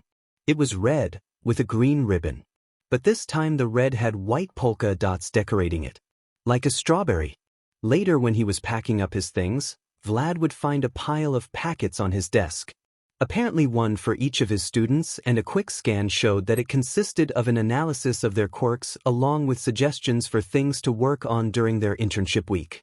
Even suggestions of other heroes, new and retired, to contact. When he walked into the teacher's lounge, he looked at Aizawa, who then proceeded to lift his own similar pile of packets. Hatsum had been glad to find the boy with green hair in the cabinet underneath her workshop table. Especially since he wordlessly handed her the tool she had been looking for. Smoothly she stepped to the side as the boy stepped out. She grabbed a pair of goggles and handed them to him. Wordlessly he took it. Hatsum turned her attention back to the contraption that Nedzu had contracted her to build. The boy stood beside her taking in the details, and he seemed to see what she did. A moment later he was giving her another tool and she hummed, pleased. Usually by now the other person would have left. Izuku ignored the building heat at the nape of his neck to help with stabilizing the explosives that were supposed to be in the small robots. The next day, the conversation switched to focus more on the packets that were handed out to the hero classes. They had seemingly appeared overnight, but the teachers, including those of the first-year hero course, were well aware of the one who dropped them off. Despite this, Aizawa-sensei had made no comment about the origin of the packets or their content when he handed them out. The only thing he had said was, read this and take notes. If you have any questions, feel free to ask, before letting them have time to go over them. There was quiet chatter in the classroom as each of the students went through their carefully catered packets. The volume only rose as one by one, students went up to ask questions and started to discuss the content with their fellow classmates. When the time was up, Aizawa-sensei brought up how they will be needing to start figuring out their hero names and internship offers. To say the least, it was a chaotic day. Everyone had been excited to finally share their hero names. When Rin in 1B had come to the front to say his hero name, Dragon Shroud, he heard a quiet voice from the ceiling say, cool. Rin looked at the vent. Oh, thanks Midoriya. A moment later a hand with a thumbs up stuck out before retreating into the darkness. Vlad King made no comment and only signaled Midnight to call up the next student to share their hero name. Shinso was going over a worksheet for Midnight's class when Todoroki came and sat in front of him. He placed one of the packets their class got on the table and Shinso could see different portions highlighted. They were in pastel. Your brother is smart, Todoroki said. Wait, what? Todoroki pointed to his packet. Your brother pointed out a lot of applications for my quirk. Not all of them were hero-related, which is good to know. Giving up on understanding Midnight's assignment, Shinso put it down. Dude, you know Midoriya? Because it was always Midoriya who Todoroki was so insistent on being his brother, isn't my brother. And how do you even know it was Midoriya who made the packets? Todoroki looked unconvinced by his denial and instead flipped to a page in the packet and showed Shinso. Some of the text was highlighted pink. These are some of the things he mentioned I could do with my quirk after he knocked Endeavor out. Oh. Shinso looked and saw some things he didn't even consider Todoroki could do. These look cool. Wait, what? Izuku found himself at the grotto. It was a late-night shift, so he had yet to meet the new worker his mom hired. He'd have to work a more regular daytime shift if he wanted to meet them though. Rarely was there someone wanting to be working in the midnight hours. It helped that he didn't need to sleep when most people did, but that didn't mean there weren't those who weren't awake at the same time he was. The late working students or employees that needed a coffee or pick-me-up in the middle night could usually count on the grotto being open. Izuku was there, with his dark circles and calm demeanor, to deliver whatever sweet or savory baked good or occasionally worshipped beverage into their tired hands. It was a safe haven for them when the sun went down and most other places had long closed. It also provided an opportunity for Izuku to meet several different types of people, all sorts of personalities. Including now, a man who spoke with two different voices. One of the voices was deeper and more aggressive than the other. He listened as the two voices seemed to argue, unable to come to an agreement on what they would like to order. But when the man looked like he couldn't do it anymore, Izuku decided to do more than just listen. Silently, Izuku made his way around the counter. He observed his customer carefully for unease or anger, but all he saw was anxiety and shame. He looked at the jacket they wore. He tugged on the corner of it lightly. The customer's head turned in his direction. Eyes wide and searching. They looked down at Izuku's fingers' small grip on their jacket and back on his face. After a few moments, Izuku tugged it lightly again and looked over to a seat at the side of the cafe. The customer followed. When Jean found a cafe open at 2:23 a.m., he thought that maybe things would be all right. His sleep schedule had been messed up and he could use something nice to distance himself from his own brain. Except when he went to order, his mind couldn't keep things straight or make a decision that didn't contradict each other. He didn't even have his mask to hold him together. It had hurt to feel like something was pulling away as he tried so desperately to hold it all together. All in the effort to make the simple decision about what to eat and drink. Already he started to worry that the employee would kick him out as so many others had done in the past. Sure enough, the employee left the counter and came around. Just one more time for the record, where he'd be dragged out and called a freak. Except, unlike the others, this employee just tugged lightly at his jacket. He felt his neck crack when he turned to look at them, finally able to focus long enough to take in their features. It was a young teenager. He looked tired, probably too tired to deal with him. But yet, they didn't make any move to drag him to the exit or berate him. Instead, they looked at him. Their eyes didn't hesitate to take in his less than put-together appearance, not even lingering on the scar in the middle of his forehead. There was another tug at his jacket and the teenager gestured his head to a seat nowhere near the exit of the cafe. Jean let himself be led to sit down in a comfortable chair. Once seated, the employee left but sure enough came back. They placed 4 items on the table. 2 drinks and 2 pastries. The 4 items he kept arguing with himself at the counter when he tried to order. I didn't want both of them. That's too much to eat, idiot. The employee looked unbothered by his response and instead nodded. All right, which one did you want? Jean looked down at the 4 items. Already he could feel the different opposing sides within himself. It was an internal argument and Jean waited for the employee to leave, to sigh in frustration at how long it was taking him to make a decision. Though, this time with the items in front of him where he could see and smell the fresh pastries, slowly Jean felt a bit better than he did at the counter. He grabbed the sweeter drink and pastry out of the 4. The employee grabbed the other 2 items. Do you mind if I have these? They asked. Jean didn't see a reason they couldn't have them and shook his head. They nodded and began to drink their drink, still sitting across from him at the table. Jean did the same. He couldn't remember the last time someone sat down to eat with him. The last time he grabbed a cup of coffee with someone. There was rarely anyone who wanted to stay within his vicinity for longer than necessary, especially when he spoke. Jean looked around the cafe and saw that they were the only ones there. Every employee needs a break once in a while, Jean thought, and took a bite out of his pastry. The employee did the same and then asked, So what's your name? Twice. My name is Babaigawara Jean, he said, hoping they wouldn't recognize the first name. He knew he had made the news in the past, but that was it, the past. Nice to meet you, Babaigawara-san. I'm Midoriya Izuku, Midoriya said before taking another bite of his pastry. He showed no recognition at the name, twice. Jean stayed in the cafe for almost an hour. A surprisingly good amount of it had been talking to Midoriya. A lot of it was small talk, but it undeniably made Jean feel a bit more settled in his skin. The whole time as he talked, Midoriya never flinched at Jin's own interruptions. He had been unfazed and would ask another question or add his own comment.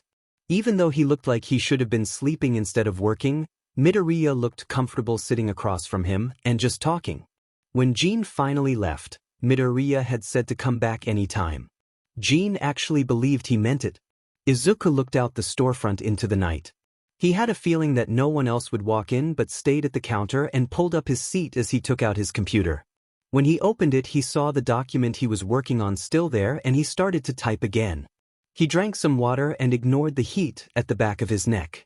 He had heard recent chatter about Stain and was putting together information. He knew that Nedzu, Kurogyri, and Hatsum were up to something too. That was only confirmed when after he sent Nedzu an email with his research he got a response from Nedzu thanking him for the information but also threatening that he would call his mom. Izuku took heed of Nedzu's warning and debated whether or not he should block Nedzu from calling his mom. Though he had a feeling that it wouldn't stop the principal. When it was morning and time to head to UA, Izuku made sure to make a cup for Aizawa-san. After taking a large and concerning gulp of still hot coffee, Aizawa-san looked a bit livelier when he said that the students had made their decision about which internship offers they would be accepting. They'll be gone for the next week or so. Izuku nodded and went on his way. 3 days later, Izuku frowned as he watched the evening news footage about the attack in Hosu. There were various creatures with exposed brains that had gone on a rampage, including an attack on some heroes who arrived at the scene by Stain. Stain, however, had evaded the authorities, but fortunately, there were no casualties. The creatures were dealt with, and Izuku noted how in some photos on social media it looked like parts of the creatures suffered small explosions in their body. One of the common locations was always the brain. Izuku headed to a specific dorm on UA and the door was already opened by Kurogyri when he approached it. "Hello, Midoriya. Tamura at the moment is asleep," Kurogyri said, and Izuku could hear the faint sound of the news coming from the television. "Your plan was successful," Izuku said. Kurogyri sounded pleased when he answered, "It was. Your principal told me you helped with the explosive devices despite not being aware of the plan." Izuku nodded. "Thank you." Izuku only looked closely at Kurogyri, noting how he looked. He didn't have that stiff posture like the first time he saw him. Instead, Kurogyri held himself with more ease and comfortable. He looked down and saw that Kurogyri was even wearing some fuzzy socks that were midnight-themed. After bidding Kurogyri goodnight, Izuku went back to do more research and possibly hack into the police database again. Jean had gone back to the grotto several times. Each of them Midoriya was the only one working and always saw with him. Rarely did he see another customer in there, but still the cafe was open and Midoriya always gave him a small smile when he came back. Each time Midoriya's behavior didn't change and Jean found himself feeling the tension melt away every time he walked inside. Midoriya had even given him some papers with some information about possible job opportunities after Jean had told him how he was looking for a job 2 nights ago. It was nice to see the grotto on the list of possible places. He had wanted to thank Midoriya, but when he turned back he saw Midoriya looking at his computer with a frown. It seemed that Midoriya had been working on something for a while now. Every night without fail Jean saw him go back to the computer when he left. He hoped it was nothing too important. Midoriya had been looking a little sick that night and Jean hoped it wasn't a fever. When students finally returned to school after completing their internships, everyone was talking about the attack in Hosu. Especially how the hero killer, Stain, was still on the loose.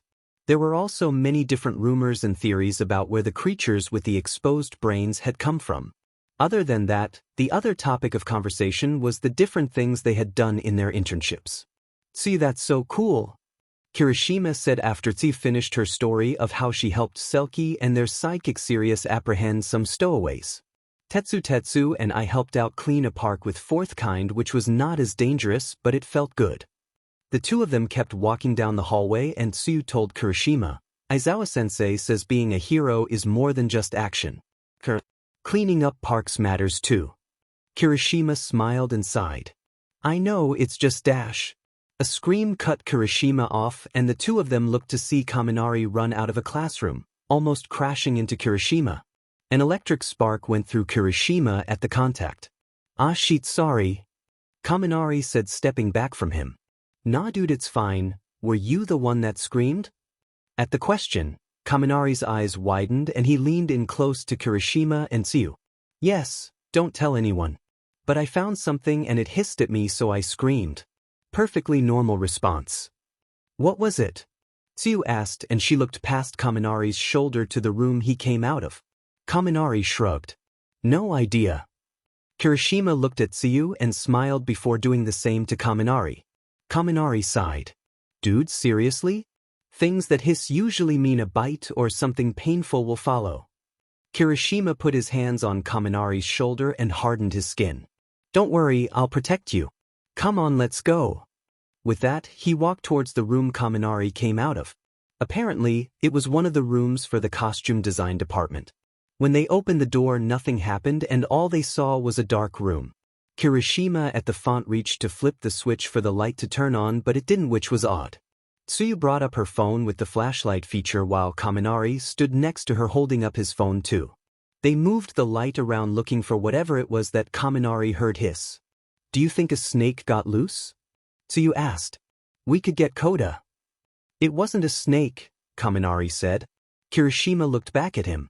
"How do you know it wasn't a snake?" "Snakes are different. This wasn't a snaky hiss." "What's a snaky hiss?" "Haven't you seen any of the animal documentaries Koda's recommended? Animals have all sorts of hisses," Kaminari said. "There was even one that showed that there is a cockroach that hisses too, like really big ones and dash." Kirishima had taken a few steps deeper into the room when suddenly there was a noise. All three of them paused and Tsuyu and Kaminari moved their lights. None of them dared to make a sound. It was when Tsuyu's light went over a shelf that held folded-up fabrics that they heard something and saw one of the piles move. The three of them were frozen until Kaminari asked, "Tsu, who's gonna see what it is?" In a dark room, they failed to come to a decision on who would go see what was hiding in a pile of fabrics. Tsuyu brought up what usually happens in horror movies, which led to Kirishima and Kaminari arguing about which of them would be most likely to survive in a horror movie. During this, they failed to notice that the pile had moved again, and it was only until Tsuyu had poked Kirishima in his side hard enough to make him squeal that they finally turned to look at where she had her light shining. Kirishima screamed and jumped at Kaminari, who fell under the sudden weight. Tsuyu only spared them a glance before looking back to the shelf where Midoriya looked back at her with wide eyes while his head stuck out from among the fabric. His eyes carefully watched every movement she made. Midoriya's eyes narrowed when she stepped forward and she heard a noise that might have been what Kaminari said was a hiss. A moment later, he disappeared back into the fabrics on the shelf. Tsuyu looked at Kaminari and Kirishima, who were frozen on the floor, and couldn't help but agree when one of them let out, "What the F dash?" Logic would dictate to avoid weird rooms where some unknown creature was inside along with whatever was making Shuta's evil rat employer so amused. Things that amused Nedzu tended to make Shoyuta break into a cold sweat and lay awake at night questioning why he bothered to work for Nedzu. Of course, the next morning he would arrive early. Nedzu found this particularly interesting. In this case, it didn't seem like it would be as severe. Although, Shoyuta wasn't a fan of how Tsuyu had said, "He's still here," in a somewhat ominous way when they walked into the room. According to her and two other student testimonies, Midoriya's new habit was to crawl around a dark room and hiss at others. Shoyuta would have loved to know why. Well, it seems that Midoriya has skillfully hacked into the cameras and interfered with the lighting system. It will take 2 weeks and a professional to turn them back on in this room without Midoriya's assistance, Nedzu said, not at all bothered by standing in the room that would have been pitch black if it weren't for the flashlights Shoyuta and Ectoplasm held. The principal remained calm despite the small noises from various parts of the room that caused his ears to twitch. 2 weeks? Shoyuta asked. Yes. There is a wonderful virus that would play a series of pre-quirk era documentaries about various topics on all of our display monitors if the wrong step is taken with disabling the virus. Ectoplasm looked at Nedzu. That doesn't sound too bad. The collection starts from 1922 and encompasses various languages. Navermi dash. One of the light beams caught on a retreating arm behind 2 boxes. They watched as one of the boxes slowly moved until it was pushed against the other. It grated against the metal shelf. In a constant noise that didn't stop even as the other box began to reach the edge of the shelf and eventually tip over. It fell to the floor with a crash. Wires spilled out of the box along with some little bits and bobs. Although Shoyuta could see the limbs of what used to belong to some robots. A few of them were the ones used in the entrance exam. He wondered if maybe some of Powerloader's students were using them in class or something of the sort. However, with how one of the arms was being dragged underneath the shelf by a wire, it looked like they'd be one short. Just as the fingers of that robot limb were dragged into the darkness where the light didn't reach, Nedzu spoke. His voice was still ever cheery. "I'll be making a call." To an exorcist? No, to his mother. Nedzu was quick to make the call and put it on speaker. Midoriya Inko's voice was a direct contrast to the atmosphere of the dark room. "Nedzu-san, to what do I owe this pleasure?" "Midoriya-san, I hope you are doing well.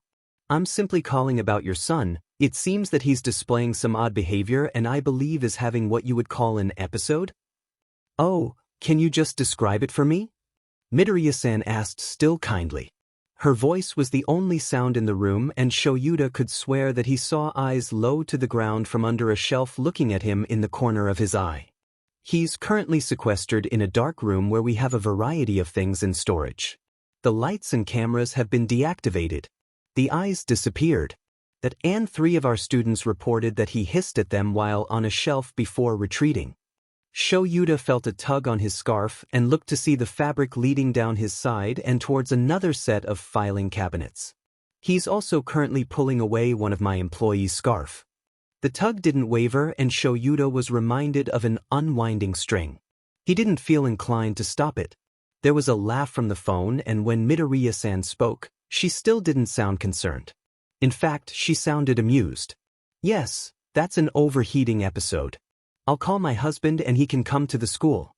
But for now, set something cold out for Izuku, like an ice bath. You don't have to worry about leading him. Just turn off the lights where you set it up and he'll go to it with no issue." Goosebumps rose from Shuta's neck as the last of his capture weapon was dragged away. Only to be pulled out of sight, though he could still hear it dragging against the floor and other pieces of furniture in the room. "Don't worry too much," Midoriya-san continued. "He won't hurt any of you, at worst you'll be a bit unsettled." Shuta's eyes caught sight of his scarf being pulled up a shelf into the dark. With that the call ended and Nedzu simply made another call, already setting plans into motion to do as Midoriya-san instructed. Soon enough Shoyuta was still standing in the dark room with 2 of his co-workers and one of his students, Todoroki. Nedzu didn't hesitate to explain the situation and Todoroki didn't hesitate to agree to help create an ice bath. Shoyuta ignored the fact that they had perfectly good ice already in the kitchen and how Todoroki was staring at him with what he knew was his thinking gaze. Apparently, his student was under the impression that Midoriya was his child, as Hitoshi mentioned several times. Nothing seemed to dissuade Todoroki from this theory. Nedzu must have known about it.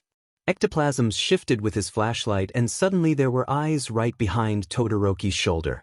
Specifically, the cold one. Shoto could feel the grip that suddenly was on his sleeve and he was sure it belonged to Midoriya. It was light but there nonetheless. The more pressing sensation was that of Midoriya's head against his shoulder. It felt like Midoriya was running a fever. His teachers were still staring and slowly Shoto turned his head to get a better look at Midoriya, making sure he didn't dislodge the other from his shoulder. Midoriya's head was wrapped in Aizawa-sensei's scarf. He looked like a weird mummy though his eyes and a bit of his forehead were the only things exposed. His eyes almost looked like they were glowing. As close as he was, Shoto could see green but hints of amber too. "I do believe your help will prove very useful," Principal Nedzu said and a second later Midoriya left Shoto's side without a sound. Instead, all they heard was the sound of Midoriya shuffling around the room again before there was a thud in the ceiling. Light beams moved to point at a now open ceiling vent where they caught the tail end of Aizawa-sensei's scarf being pulled into the darkness. A second later the light flickered back on in the room making several of them wince, though Principal Nedzu looked unaffected. Instead, he just clasped his paws together behind his back. Let's move to the infirmary, shall we? No one said otherwise. They ended up in a bigger room in the infirmary wing. There was a bed and some chairs, but everyone's focus was on the tub where Shoto was supposed to put his ice. It was only after he asked out of curiosity why they needed his ice that Principal Nedzu explained that his ice was colder longer than the regular ice they had. Midoriya-kun needs something to cool down continuously at this state, and so it was more efficient to use your ice that is guaranteed to stay colder and solid compared to what we have.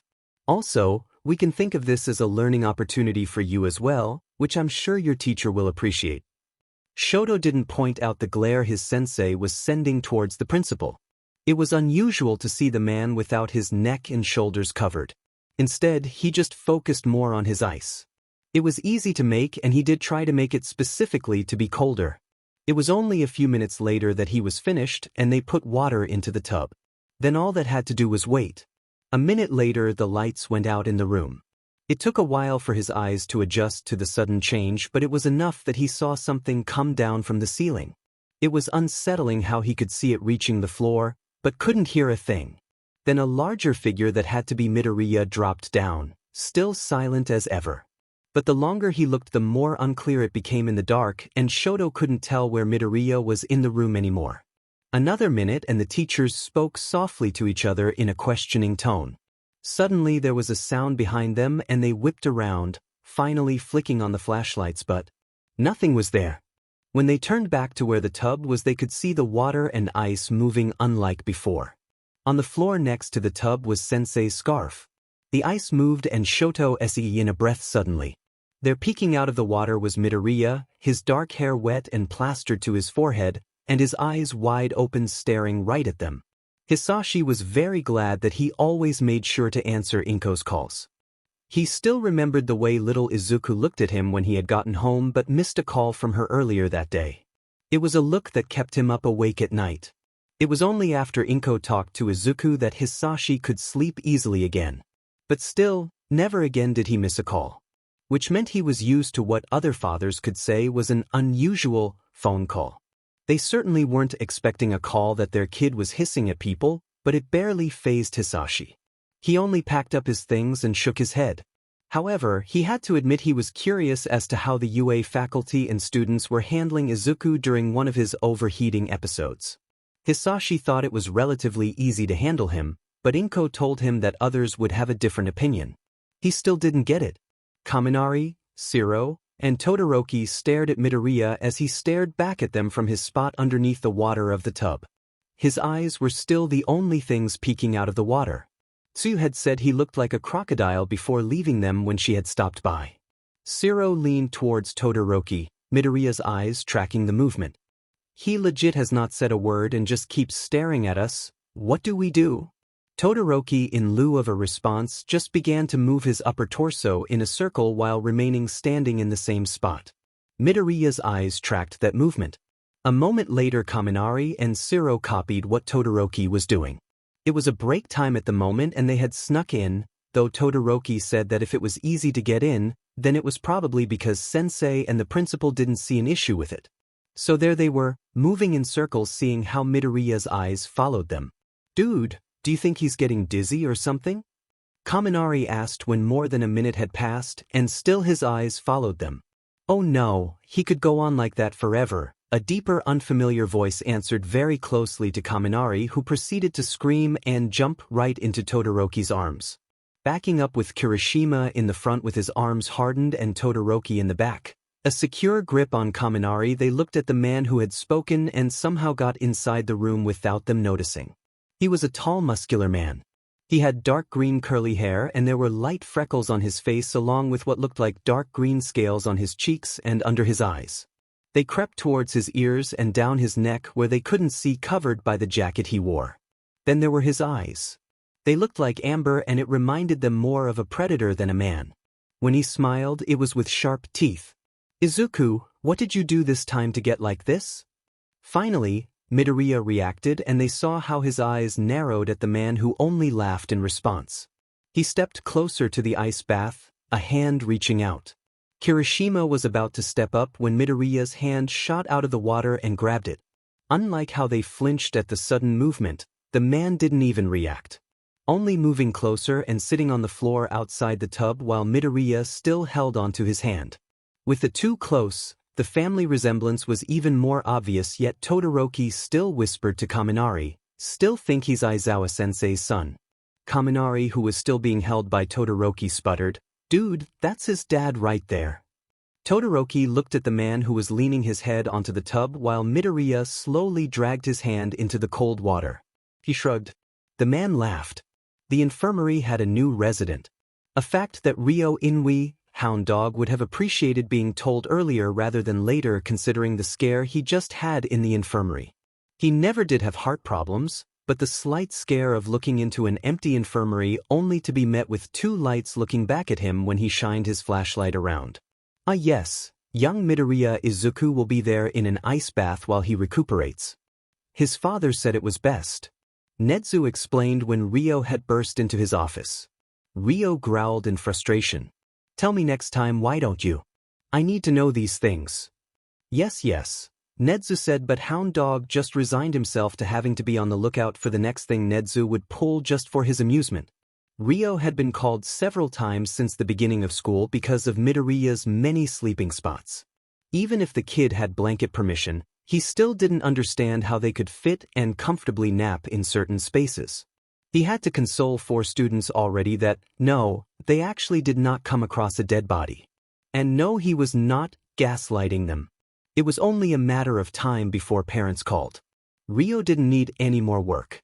If anything, Nedzu would be the one to gaslight the whole administration and student body. He was the type. Knowing this, Ryo simply shook his head and made his rounds as usual. He just made sure to add to the list of possible Midoriya's napping spots. It was now updated to include bodies of water.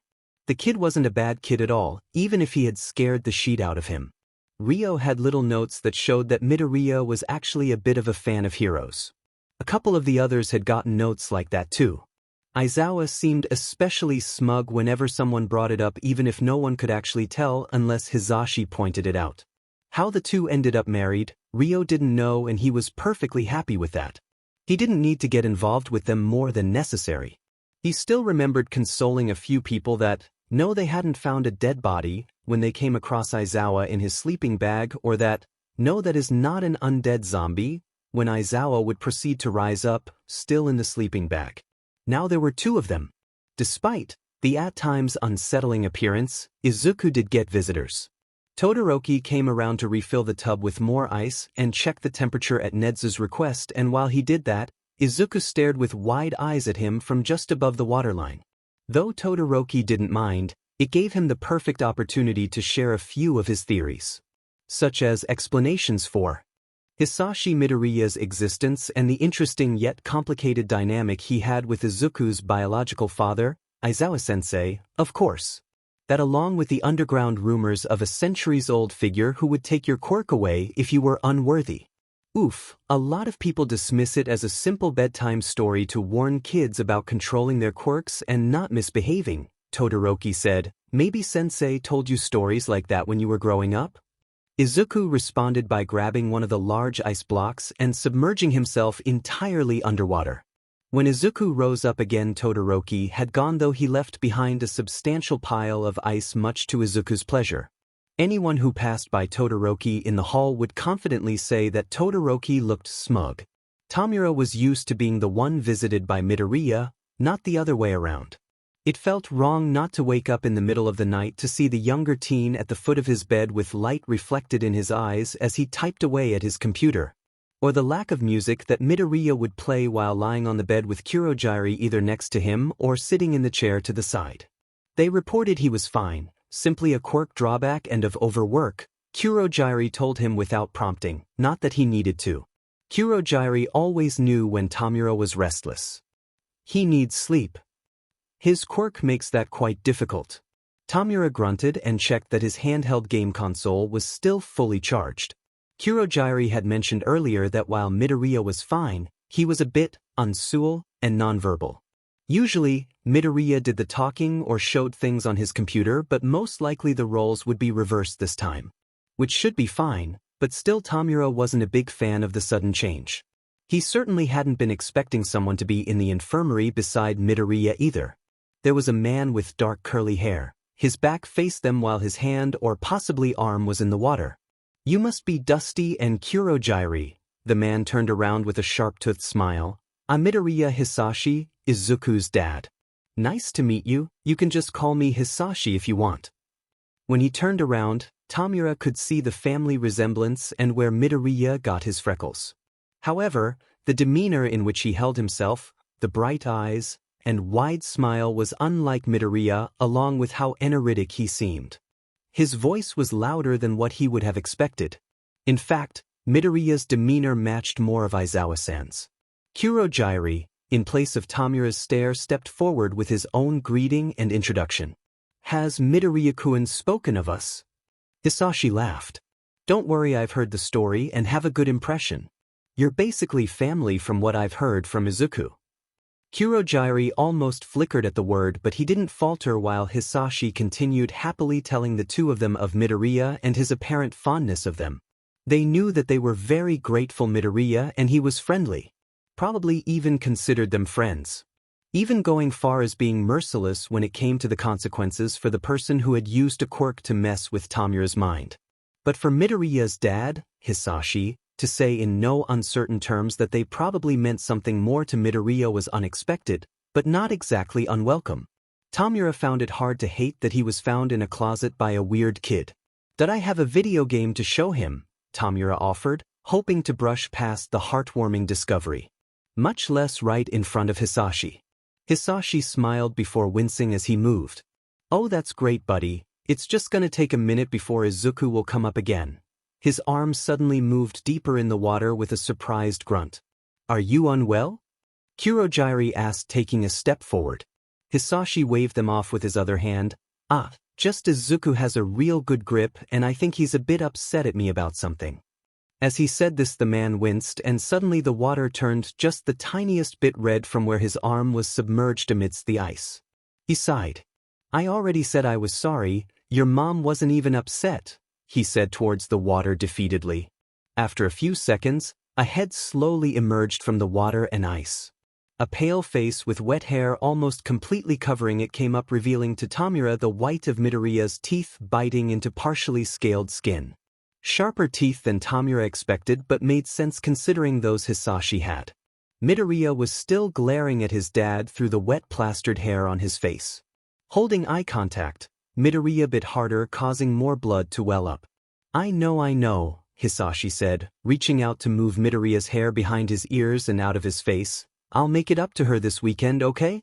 The whole time he spoke softly and lovingly while looking right at Midoriya right in the eyes. Not at one point did Tamura see a flicker of anger or disgust at Midoriya's behavior. Hisashi was the one apologizing. The two of them stared at each other for an uncomfortably amount of time before finally Midoriya opened his mouth and Hisashi was able to retract it with a light laugh. "All right," Hisashi said, already trying to dry his hand with a nearby towel. "You can go ahead and show him your video game, kid." He stepped up with a groan and patted Tamura's on the back with the dry hand, slightly pushing him towards the metal tub. With that, Tamura took a chair and moved it over to the tub that Midoriya already was waiting, staring at him as he walked closer. There was only a bit of blood on his lip, but when he smiled it was soft. It was contradicting, but Tamura thought it suited Midoriya perfectly. He didn't waste any time setting up the game and beginning to explain. He didn't even have to worry about decaying the game console because of the gloves he had been given earlier. Hisashi in the meantime was trying to clean and didn't deny Kurogyri's offer to help him. "If you don't not mind, may I ask what upset the young man?" Kurogyri asked after wrapping the bite. "Oh," Hisashi laughed and used his other hand to rub the back of his neck awkwardly. "I accidentally missed a call from my wife because the battery died. I forgot my charger in my office at work." HMIC. At some point Hisashi left, most likely to get a new charger after another glare Midoriya sent toward him. The two of them stayed for roughly 2 hours before Tamura's stomach growled and Midoriya's head whipped towards Kurogyri with such urgency that Kurogyri deemed it appropriate to drag Tamura off to go eat something despite his protests. "I was gonna show him how to beat the boss." Yes, but you must eat something. You can't Judash." "I insist, other Midoriya-kun may take a bite of me, I fear." Tamura finally looked at Midoriya and he didn't fight anymore when he saw the look Midoriya was giving the two of them.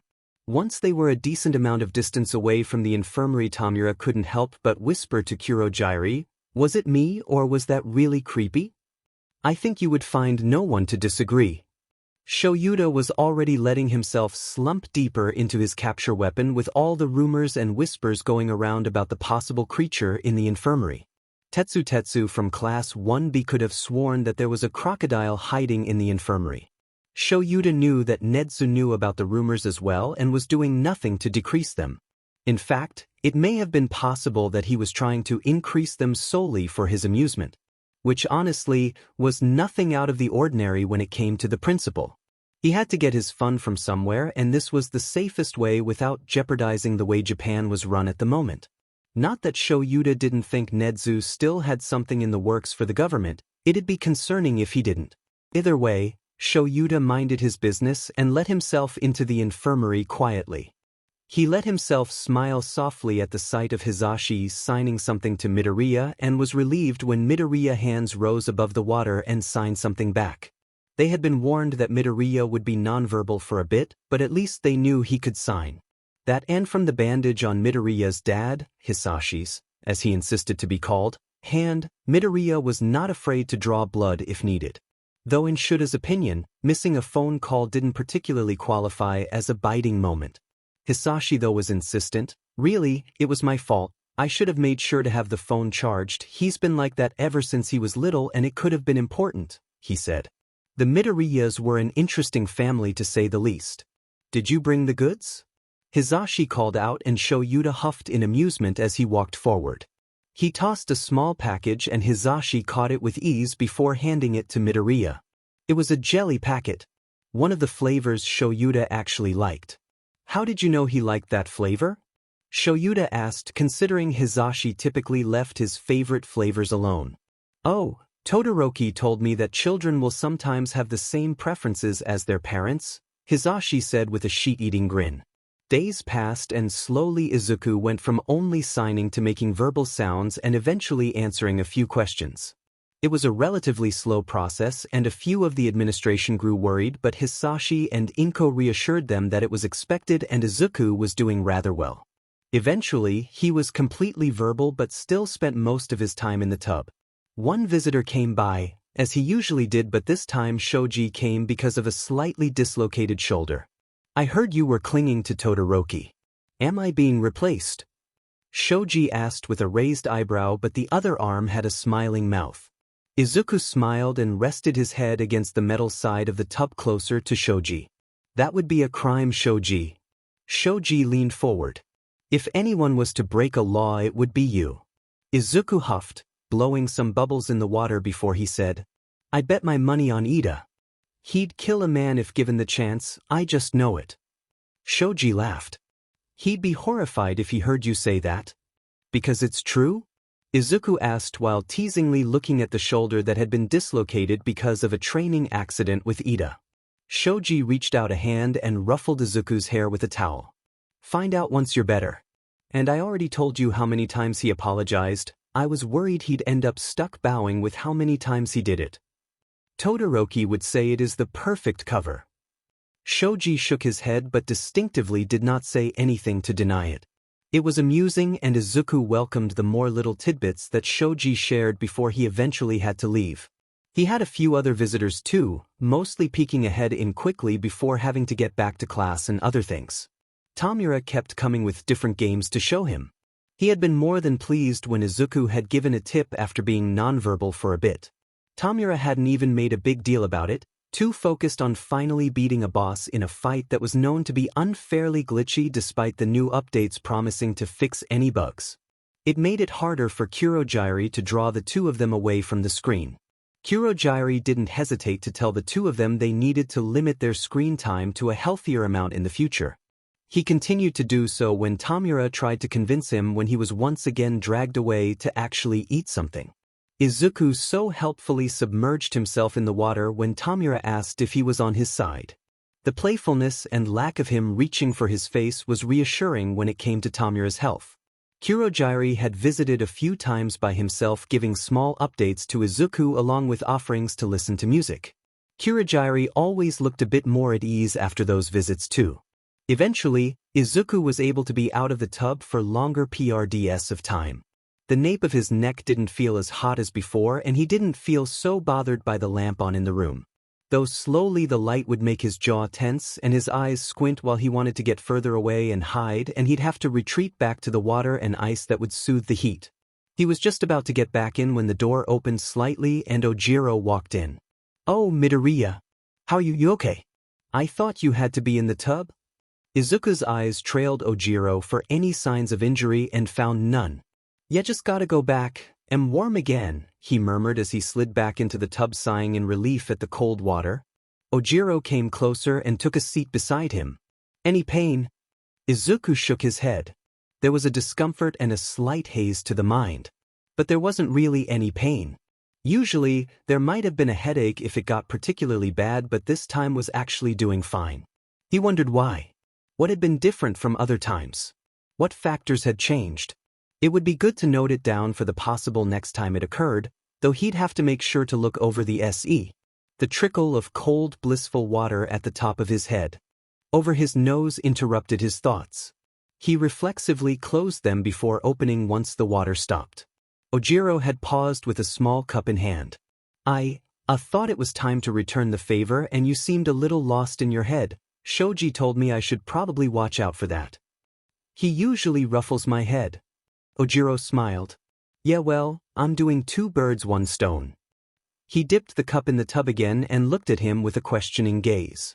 Izuku nodded. As he raised the cup out of sight and slowly poured the water out, he softly said, "You know you should take your own advice. I heard that you pushed yourself and ended up like this." Ojiro moved his hand back into the water before pausing to look at him in the eyes. "So in your own words, you'll be fine." Izuku huffed in amusement while visibly accepting the words, and Ojiro continued to pour water on his head. It reminded him of when his mom and dad did the same thing for him. It felt nice, especially when it flowed down to the nape of his neck. "Tell me what you've been up to," Izuku asked while letting his head slump forward. "Regular stuff. Some training. There's already talk about final exams and concerns about that. Aizawa-sensei has been asking us to make sure we've really reviewed the packets you made," Ojiro said, continuing to scoop up water and pouring it over Izuku's head. While he talked, Ojiro only occasionally commented about how cold the water was. It made Izuku laugh, but still, Ojiro continued with Izuku listening.